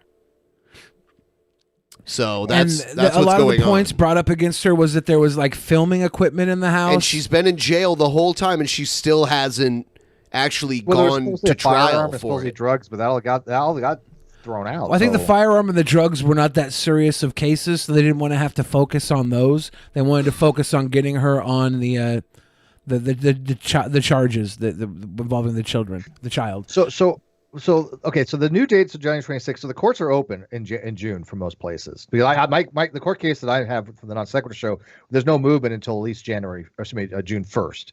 So is this a court hearing that was before some of this stuff, or is this like the new court hearing? It's a new court hearing. It keeps getting pushed back. They keep her lawyer keeps pushing it back, or their lawyer. I don't know if they're looking for a better leverage or better whatever, but it keeps. They've had a getting retried. year. Over a year. Yeah, we're looking at a year and 4 months. Over a year and 4 months now. Yeah. And for a lot of that, she was in like the worst setting of prison. Or Yeah, jail. she said the one she's at better now, or the one she's at now is better. Yeah. So she's been sitting in jail. I heard this interview that she did. She says there's been people who were there for 7 years, even over a decade, awaiting trial, living in jail for over a decade. Wow. And she said in this interview that she did, she couldn't really talk about the case at all, which I understand, because anything she says could be used against her. But Isn't it illegal to talk about? A speedy trial is a constitutional right, is it not? But I think that her lawyer is the one pushing it They waived back. the Sixth Amendment stuff. Her Why would lawyer they keeps waive it? I don't asking understand for a that retrial. Probably preparing for a better defense. Yeah. Yeah, so the pretrial hearing in the Mercedes Carrera criminal case concerning multiple child sexual abuse charges against her and her husband, which was supposed to happen this morning at the Rancho Cucamonga Courthouse in San Bernardino County, California, has been postponed once again until June 26th. The pretrial hearing, the crucial date that would determine the jury selection process and the date of the beginning of the actual trial, has already been postponed several times, most recently last February 14th when it was rescheduled for today, May 1st. It's Valentine's Day, then May Day. Is June 26th a holiday? I don't think so. Should be. Let's make it Mercedes Carrera court date day. Carrera I think it's close to the solstice, or the solstice summer. is the 22nd, right? Is it? Okay, yeah, I believe so. So not quite. Maybe Pride. Pride could be around that. Sure. Time. I just want to celebrate Mercedes trial dates since there seems to be so There's many. been so many trial dates that they've named, though. It just keeps they getting kept pushing it extended. back. Yeah. Carrera and her husband, Jason Whitney, were arrested after a police raid of their Rancho Cucamonga home on February 1st, 2019. Why couldn't they wait one day for Groundhog's Day? They're really fucking up my holiday theory. What? Carrera and Whitney have been in county jail without trial for 15 months, first without bail and later after they had liquidated their assets and had no source of income due to their incarceration, with bail set at $2 million for each. She's positioning this as them trying to wear her down to where she'll sign a deal and plead guilty to something and then, get sentenced and do her time. But she says jail, in the interview, she said jail there is designed to break you down into just signing a plea deal. Yeah. That's what a lot of she's standing jail her ground. She's maintained her innocence the entire time. Well, she's already lost everything at this point. All of her money's gone. But when she gets out, she can make that back. Is she a pedophile? Well, we don't know. That's what they're saying. That's what they're saying. But her ex-husband, that's the one that's delayed the charges, right? Because there's more to the story about her ex wanting custody. She claims her ex-husband concocted this story and coached her daughter to accuse her of this. And the police interrogation with the daughter is a little questionable as well. There were some questionable methods with interrogation. So there is a whole lot here that could lean either way. Our horse in the race is that we know Mercedes and we like her, but we don't like her enough to condone the action she's accused of. So course not. we just want to see. We want to Yeah. see. Like I might like Onision a lot, but not that much. No, you like Onision. The rest of us not so much. you do. You subscribe to his OnlyFans. You perv. You sick creep. Get your hands off my sacred Steve. So, several attempts at XBiz to contact her as public defendant Joshua Castro have not been answered. I don't know what Josh is doing. Hopefully he's putting a lot of work in. We don't know. Yeah. He seems to show up to push the case back. I think one of the times the case got pushed back is because he didn't show up or they had like someone else come in place. Yeah. I don't know. We're just keeping up to date, guys. All right. The public defender's pro bono too. How She has no much money. longer can they keep pushing the case back? Do they just not have a trial for like 20 Well, she years sits in and jail. keep her in jail She forever? said that someone else is in there for 10 years. Yeah, that happens. Like you can push it back. Well, they can't feel that's got to be against somebody's federal. I mean, the woman has she's got a lawyer. But it's She a has a public public defender, defender. and Not very good one at this point, I don't think. she's choosing to push it back. She has a public defender. She's the one choosing not to go. Her defender is choosing to push it back. Like I think. Oh, yeah. So it's not designed to break you down. It's designed to let you stay there for as long as while you do the appeal. What she's saying is they want to like make her get a plea deal and accept that, and she's saying no. So they keep pushing it back to try and see if they're gonna pull back on their plea deal or if she's gonna have some sort of like it's like a push and pull. Yeah. If they'll break. If they're pushing the trial date back, then like how is that okay though? If I understand if she's the one that's saying I want more time for this, don't worry about it now, but how can the prosecution keep pushing it back? Like the prosecution is not pushing it back. The defense is pushing it back. How do you know that though? Where did you see that? That's what they've been saying this entire time. Okay. Every time that it gets retrialed, it says that her defense was the one that pushed it back. Well, they can't push it back forever. Well, they're just trying to get a trial date, and they're requesting. People have been sitting in jail for 10 years. So what's happening if here? She keeps pushing it back. Like, then is there any difference between that and just admitting that you're guilty and just being in jail anyway? If she's looking for some sort of break at this point, if she's looking for some sort of break in the case, you see this thing. Jim Baker suffers stroke during coronavirus legal battles. Yeah. Good. Good. Maybe he could have one of his bucket of food and he'll feel better. Can we bury him in a never Baker got bucket? your bucket of mac and cheese, did No. you? No, it's got it. Nope. This is I the didn't guy get it. He did. Tammy Faye's husband, right? Yes. Yeah. Fucking scam. God, does he look different from the 80s or what? Yes, he does. He lost doesn't weight. even look like the same dude. Because this is the 80s. How did you look in the 80s, Steve? Pretty similar to what I did in the 80s for the most part. I remember you did not look like that in the 80s. I'll never forget the image of him in handcuffs, crying, getting led away by the police. That was a You know very how I looked in the iconic image. 80s, Steve? I had a baby dick. So Oh my things haven't God, changed stop. much for me either. That's the second time this episode You we ready? talked about baby dick. And I'm going for I the know. trifecta. Whoa! Oh, yeah, look at that. Hey. Oh my Damn. damn. That's me in the Stallion. 80s. That guy. Were you touching sack limbs back then Fucking too? rocking that shit. That guy. I used to be able to jump off a building, land on my head, and then bounce back up onto the top of the building. Is that a perm? Boing. Did you have a perm? No, that was natural. Boing. That's straight Jufro. Yeah. Oh, yeah. You never ask a Jewish man if he got a perm. Yeah. I'm glad we have that rapport. You Gentiles wouldn't understand. Oh. Embattled televangelist Jim Baker recently suffered a stroke and will be taking a sabbatical from the Jim Baker Show, according to his wife, Lori. In a Facebook post Friday, Lori announced that Baker, 80, had a stroke and added, "For many years now, Jim has been working nonstop, working hard to bring incredible profits," they spelled profits wrong, "and guests to our show, discovering and developing new products to share, and bringing forth the message for the days that we are living in. All of those projects and the vigorous warfare that we have experienced in the last several weeks have taken a huge toll on Jim's health. Baker has been under attack for shilling a fake coronavirus cure on his program. On March 6th, New York State Attorney General Letitia James ordered Baker to quit misleading New Yorkers by falsely advertising the product Silver Solution as a reliable treatment. 4 days later, the state of Missouri filed a lawsuit against Baker and his production company for selling the bogus treatment. Has there been a suit against Trump yet for telling people to inject Lysol? No, because he wasn't selling it. Oh, thank God! No, but, yeah, I mean, he's definitely culpable. I think. I mean, this really sounds. I mean, I don't want to go too far on a limb here, but this actually sounds like Jim Baker's fucking criminal who's using Christianity. No, he's been a criminal since the 70s and 80s. Yeah, he was actually convicted in the 80s, right? I know. He was actually convicted.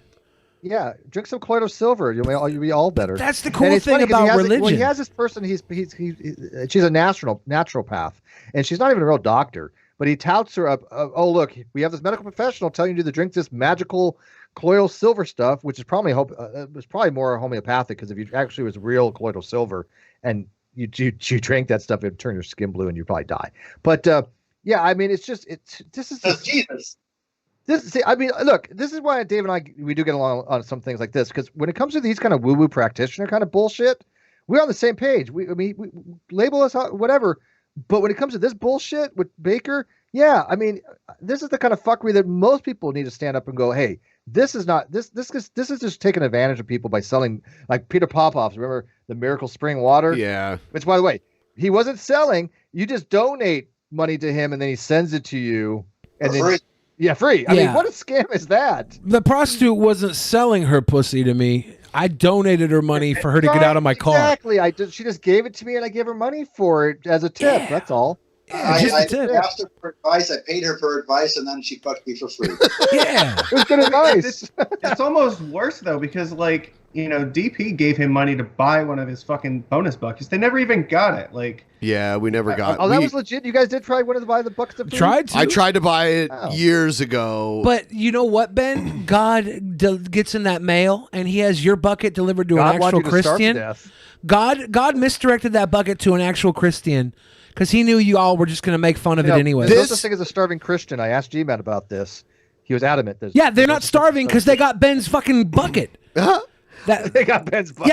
Yeah. I'm hoping that this next story is like a parody, like a satire article that I just didn't realize, because this is one of the most disturbing articles I've read in a long time. We should throw satire articles in anyways. Why are Russian cult followers worshiping Gadget Hack Wrench? Really? I will join this cult. Which love is a Gadget. character from Chippendale Rescue Rangers. Yes. No, it never fails what they can do. I'm a fucking Gadget worshiper now. I didn't even know her last name was Hack Wrench. That's how hack religious I am. You have my erection. Attention. Here's their cult right here. Okay. Is that King Cobra in the back there with the wolf shirt? It looks like but I don't think it is, because he's not Russian. This is the dopest orgy I've ever been invited to. Oh, no. What? I got a giant Gadget fucking tarp to cover all our greasy drippings. That's a good orgy. Sometimes some crimes go slipping through the cracks, but bizarre religious movements never do. Like the one in Russia, based on the classic Chippendale Rescue Rangers cartoon.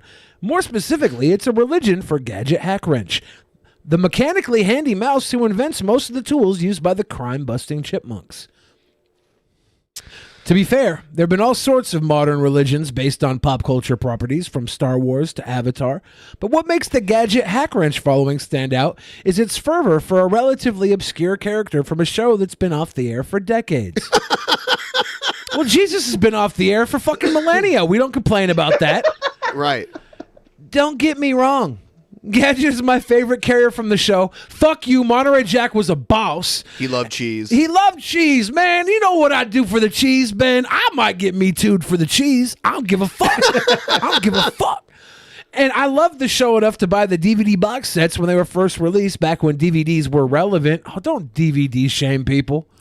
The theme song is still stuck in my head all these years later, but still, a mouse mechanic from the late 80s is a strange choice for an object of worship. Not if you recognize she is a redhead. That is an archetype you have to follow. Oh, sorry. Is she of age? Because if it's an age, I don't. Is she of age? She's a fucking mechanic, dude. She's a mechanic. She's a mechanic. They're like crime-solving rodents. Yeah, I mean, like, but is she of legal age? I mean, she's a rodent. Isn't that even a bigger problem? The fact that you're asking, is problematic, Steve. I mean, you it's problematic to ask. Yeah. So why do they do it? Well, it's a long story, but an interesting one. I bet it's interesting. For starters, their following began as a fan group like any other in the Russian city of Nizhny Novgorod. So it was a fan group that is now a religion. Yeah. Guys, we're making too much money off this. We're making too much money off this fan group. We're going to have to start paying taxes. Not if we make it a religion. However, some members of the fandom didn't think the group went far enough. I want Gadget Hack Wrench inserted into my vagina. They didn't just want to appreciate Gadget Hack Wrench as a character. They wanted to communicate with her directly, to shake her anthropomorphic hand and see her mousy inventions firsthand. Nothing wrong with that. I don't think that's what they wanted to see. Wasn't there the Russian Barbie doll, the girl that got all the plastic surgery to look like a Barbie doll? Yeah. Can we get a Russian Gadget Hack Wrench that gets plastic surgery to look like an actual rat, though? That'll be horrifying. Whatever, I'd still hit it. Maybe. And they have read The Secret, because they decided the only way to make that fantasy a reality would be to drop everything and devote their lives to earnestly worshiping Gadget Hack Wrench until she manifests herself in our reality. Basically, their thought process is that if enough people wish for something hard enough and long enough, eventually it will become true. Watch out, David. If enough people if they wish for you to be a fucking creeper hard enough, David... We're going to pray hard enough until she manifests into our reality. This should not be a surprise. Chris Chan has been warning us about this for how long now? Yeah. The dimensional merge is coming. The dimensional merge. Hey there, Gadget. Oh, God. Christ is supposed to be 2,000 years ago. They've been trying to manifest that for a long time. So next century will be the 7-day gadgets, right? They'll be like waiting for the... Yeah. Some of them even believe Gadget has already visited other dimensions to bless fans from parallel universes for their faith. So in Earth 143, Gadget actually showed up and blew the weird nerdy looking guy. That's pretty cool. Like the Pastafarian stuff. I mean, it's just Earth 143, I think. That's like I Love You 143. That's the universe that gets all the anthropomorphic cartoon blowjobs happens to be the 143 I Love You universe. And they just lucked out. We're Earth. I think. What Earth were we, Ben? This is Earth Prime, baby. Is this Earth Prime? We're Earth. Probably not. 7. This is ridiculous. Yeah, this is Earth 724, which happens to be the number of this episode, which happens to be the last day on Earth. Sorry, guys. Yeah, I don't want to alarm you, but I think I found God in this article, so I have to forget it. I mean, the question is, are these people now theists? These people? Was that derogatory? Did I say that wrong? Am I going to be? What do you mean these people? These people, these gadgetarians? Yeah, of course they're theists. I just lost God by reading the title of this one, so we're good. Speaking of gadgets, go Gadget, go! Woman arrested for masturbating in public continued in cop car. Yeah. This is why we don't need feminism. Was she thinking of Dave Silverman at the time? That's really. I want to meet her. She probably did. That's all. Maybe that's why she was masturbating. This is her poor neck. What is going on with her neck? Is she on crystal meth? After a half-naked woman was arrested after being caught masturbating in public in Austin, Texas, then allegedly continued pleasuring herself while handcuffed in a police car, police responded to a complaint from the JW Marriott Austin Hotel. Well, I know what hotel I'm not going to. About 5:20 p.m. Tuesday, about a woman across the street, she wasn't staying, holding a silver object, was it a crucifix, against her privates. We had go Gadget go with her legs straight. She does kind of look like Gadget too. No, she doesn't. If we pay to get her released, can we have her sent to Russia in a cosplay? I don't see the problem here, though. I mean, she wasn't finished, so she just continued in the cop car. I mean, let the poor girl finish her thing, man. All I'm Coitus saying is, interruptus is a real thing. Stop it. if you're handcuffed in a cop car, what else are you going to do with your time? Right. Come on.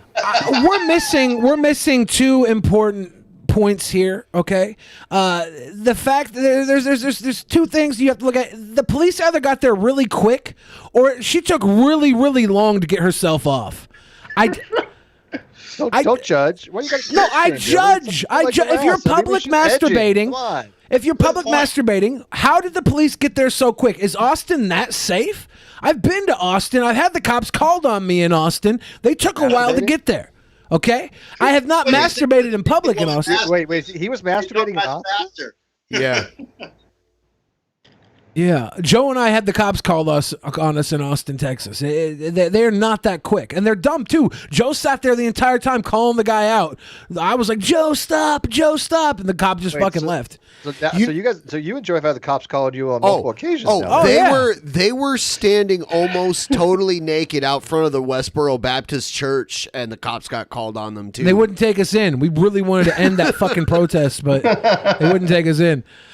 So here's, a hotel worker said he could hear the woman, identified by authorities as Davi Nichols, 26, making moaning noises, the affidavit reads.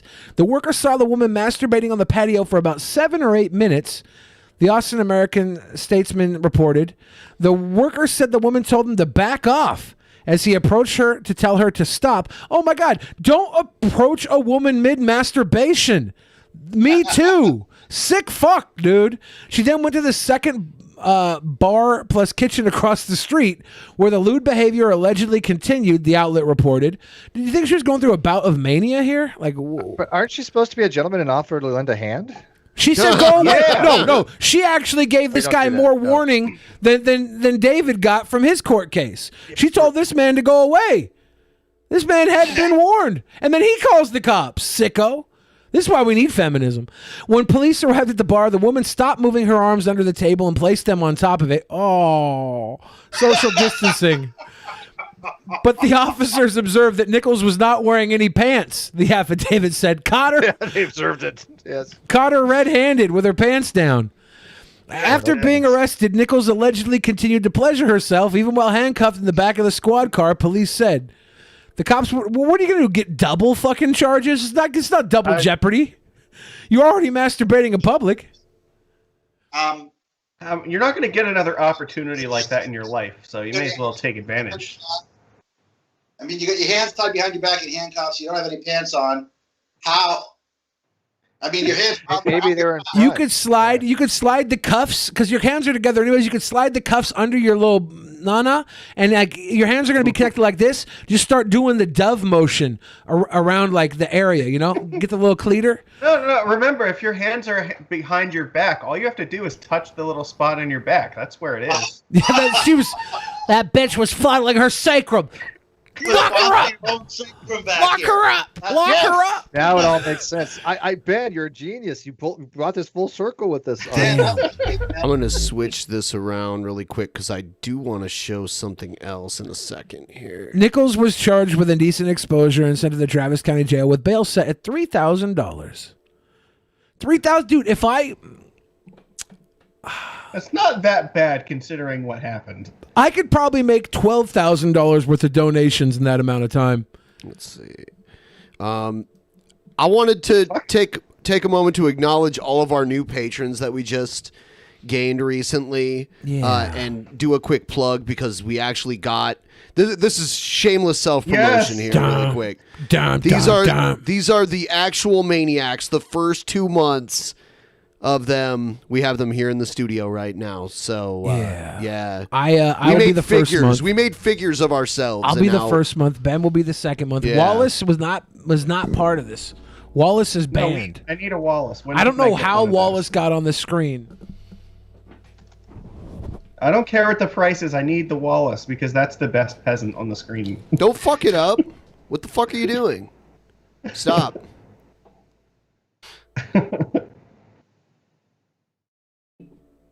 Okay. There. No, come on, put him back. Okay. Magic his ass. You just messed it up. I thought he was going to do something sexualized with them. I'm disappointed. Of course you would think that because that's all he ever does. It's like I finally learned it's like telling Gallagher not to smash watermelons. Let's just go back to what Steve said. He thought I was going to do something sexual with it, Ben. Uh-huh. And he was disappointed that I didn't. Smash another watermelon. He was disappointed that I didn't. That's why I do these things, so I don't disappoint people. The only reason you didn't is because he called you out on it right before you did No, I was getting rid of Wallace because I dislike him very much. All right, so we've got probably, let's see, we got about like 15 minutes left. And Yeah, I gotta actually jet like 8 o'clock. I got a phone call incoming. Oh, okay. Yeah. We'll just wrap it up in 10 minutes. You got to do some JO sesh, do a little jag off, a little masturbation. No, I got some stuff going on. We'll wrap it up in 10 minutes. Once again, everyone, if you didn't hear it earlier, we are sponsored by slug.com. There's a link in the description if you want to go there and sign up. We've already got hundreds of people signed up right now.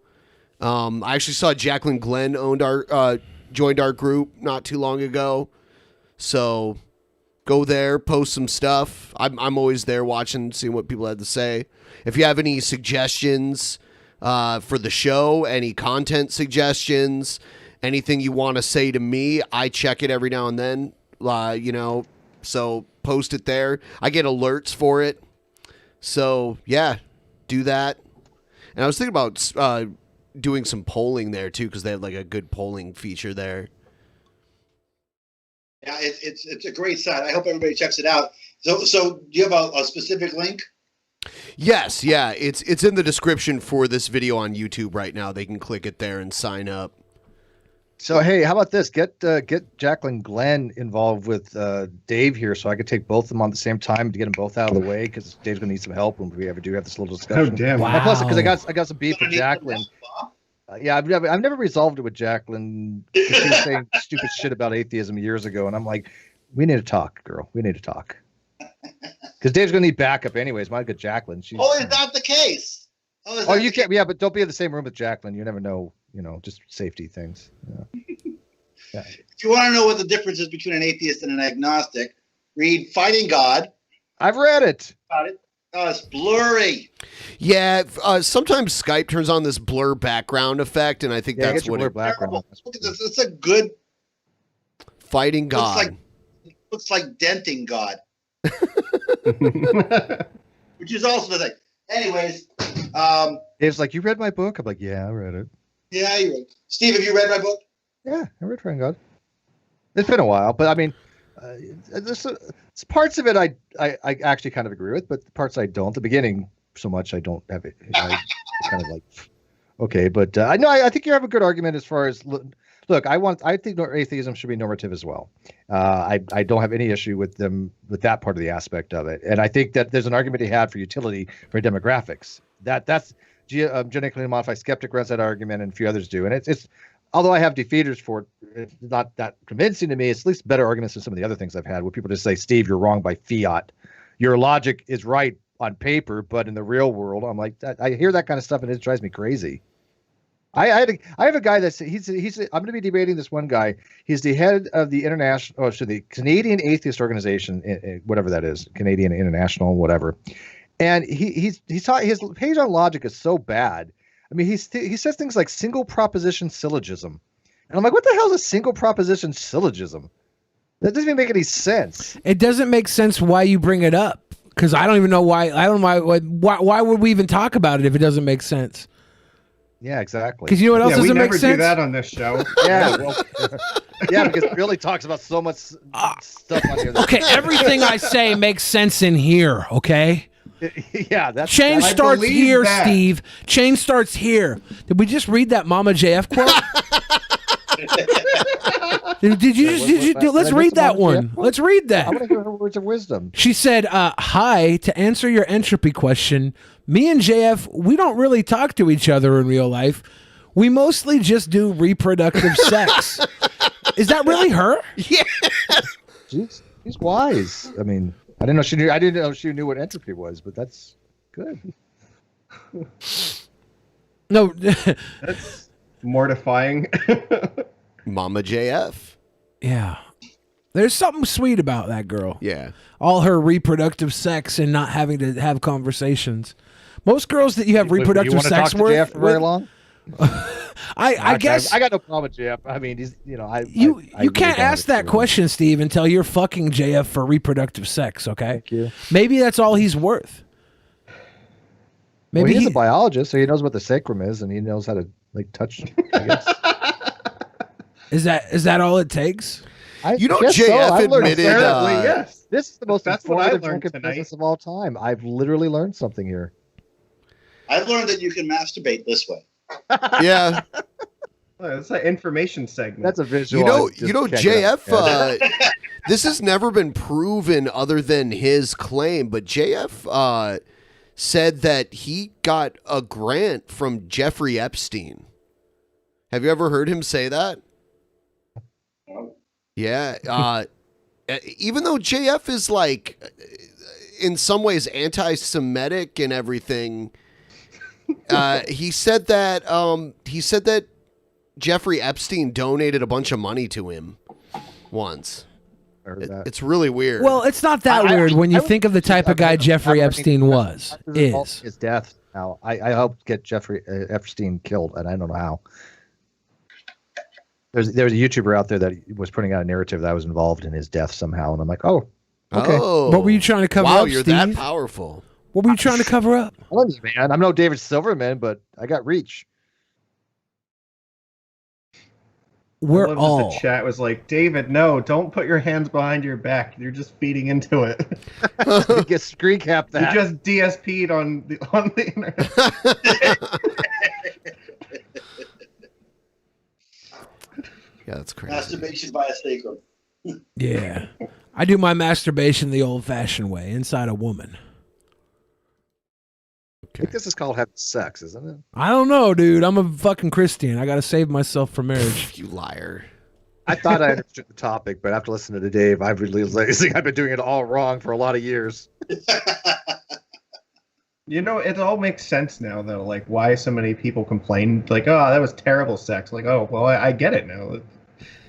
Well, I always just say for you, but hey. God, This is the Billy wrong has spot. had some weird It's adventures, total- but I love them all. DP is the best podcast ever. Thank you. I wonder who we're going to meet to keep our podcast relevant, Ben. Not it.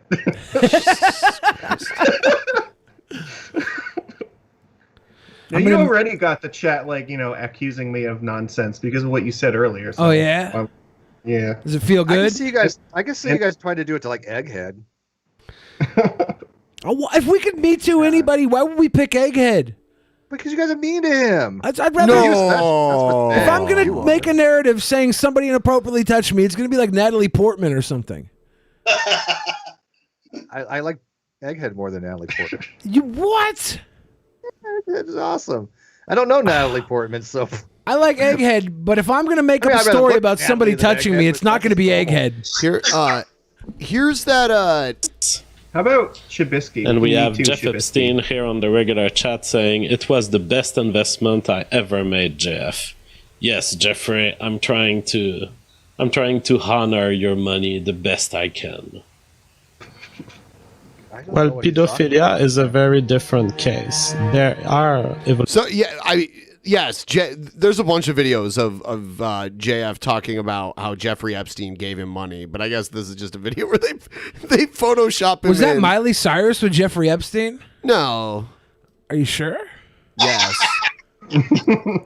We don't go back and check. We just like. Nah, I don't need to could've been. check. I know it's not Miley Cyrus. These pictures have been out there forever. If Miley Cyrus would have been hanging out with Jeffrey Epstein, we would have heard about it by now. Billy the Fridge is not uncovering all of a sudden. There's a lot of through these people that photos hung that have out been with out Jeffrey forever. Epstein that we These haven't. photos have been out forever. So you're not discovering something on a photo that's already been out forever all of a sudden that it's Miley Cyrus. Okay, it's Miley Cyrus. No, it's not. It's not Miley Cyrus. Okay, it's probably not, but it did look like her. Miley Cyrus would never wear that. she usually doesn't wear much of anything. Especially when she's hanging out with Jeffrey Epstein. Damn.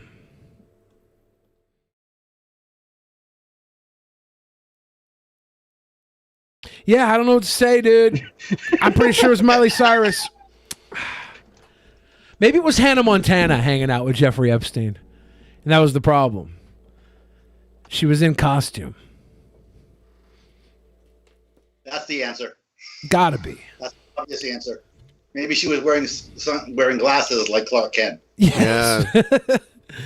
Yeah, there's that theory that Jeffrey Epstein was always just Anthony Bourdain.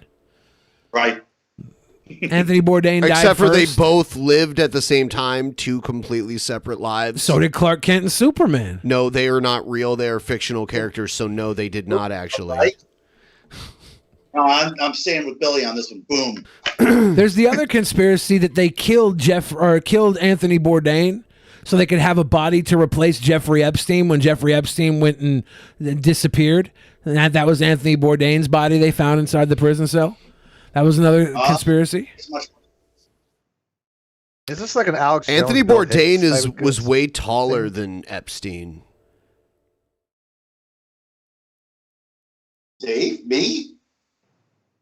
Billy's sense of height is all messed up because he Yeah. thinks he's like a foot taller than he is. So I'm I can see him very making that tall. mistake. He's very insecure about his height. I'm pretty secure. You know about how my like height. you know how like when people will like lie about their age or their weight on their driver's license, Billy lies about his height on his driver's Wow. license. Okay, so here's the thing. You say one untrue thing about Ben, and he harps on it forever. I try and tell people I'm not He's 5'8". poisoning the well right now. I try and tell people I'm not 5'8". Like somebody changed my IMDb page to say I'm losing Hollywood gigs over this, Ben.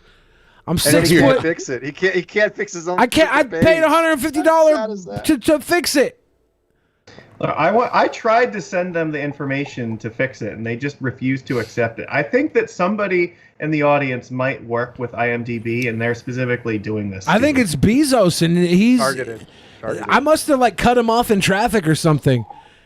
What does it have you as? Like 700 pounds? Yeah, 700 pounds says I'm transgender. I'm losing so much work over this. I'm sorry. I thought that to be hilarious. Now if Glee, you're not losing shit. now if Glee was still on air, maybe I'd get a job because of this. But, Hold on, here it is. but Ryan Murphy hasn't been calling me.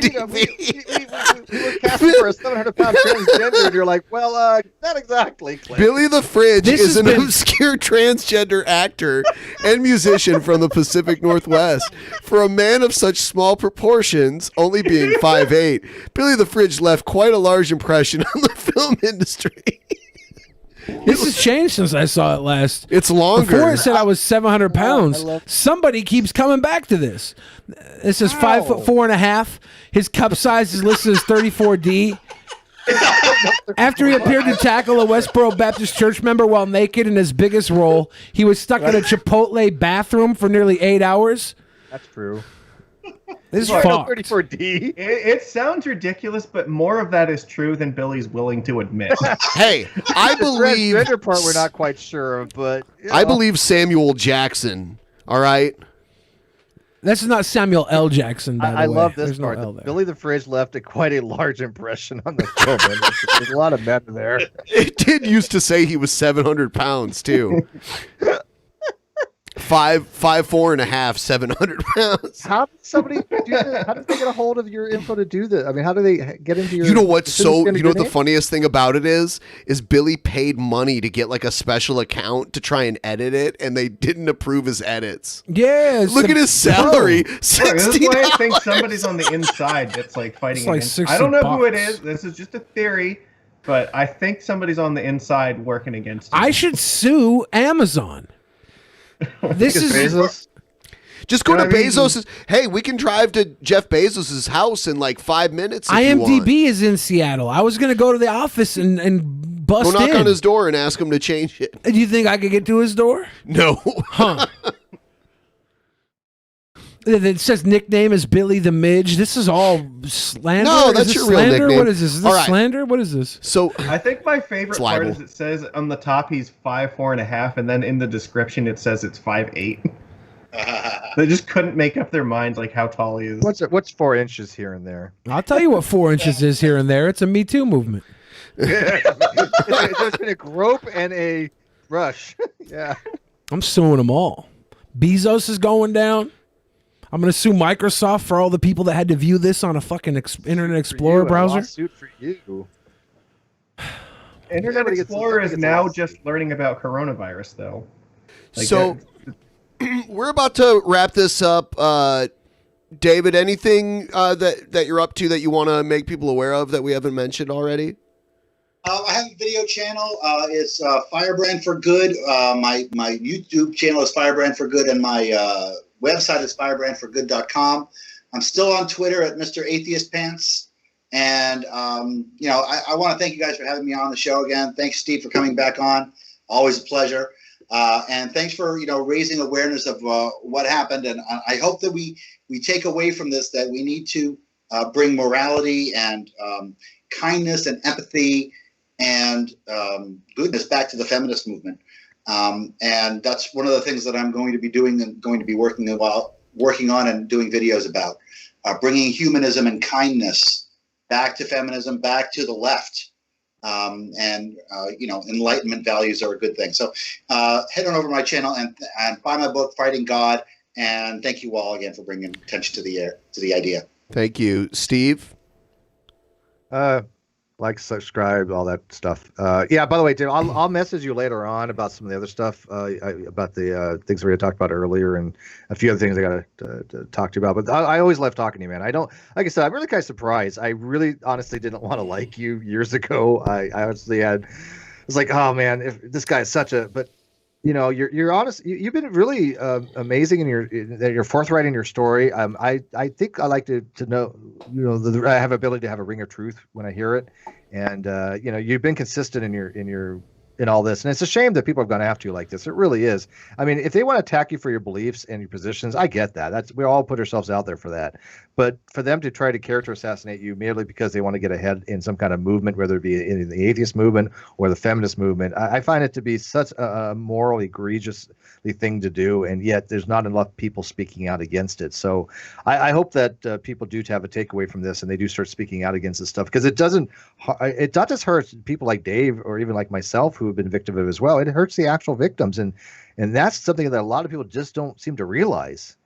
So, but thank you, Steve. I appreciate that. And Billy and Ben, always a pleasure to you guys. Thank you, man. You guys are awesome. I mean, I appreciate being on. Yeah, it's always good to have you. Yeah. Thank you guys for coming on tonight. Lord Magicus, thank you for all your contributions. And I'm sorry that I accused you of doing weird shit in third world countries. Obviously, that was a joke. For those of you that are watching at home, Lord Magicus is not the Jeffrey Epstein of Venezuela. Thank you. No, it's more like Peru. No! I'm just a sweet boy that plays Magic the Gathering. By the way, everyone, we will not be doing a post show tonight. We're just going to end this, and then we'll do a nice long post show after the next episode. So you guys have a good night, and we will see you all next time. And actually, I have not updated the ending credits yet. I will do that for the next episode, so they're not updated. Good night, everybody. In the beginning, there was nothing.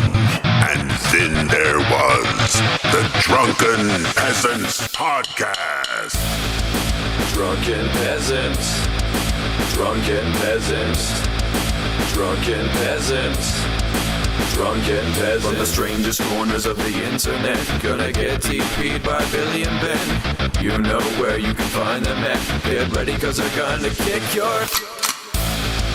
Drunken Peasants. Drunken Peasants. Drunken Peasants. Drunken Peasants.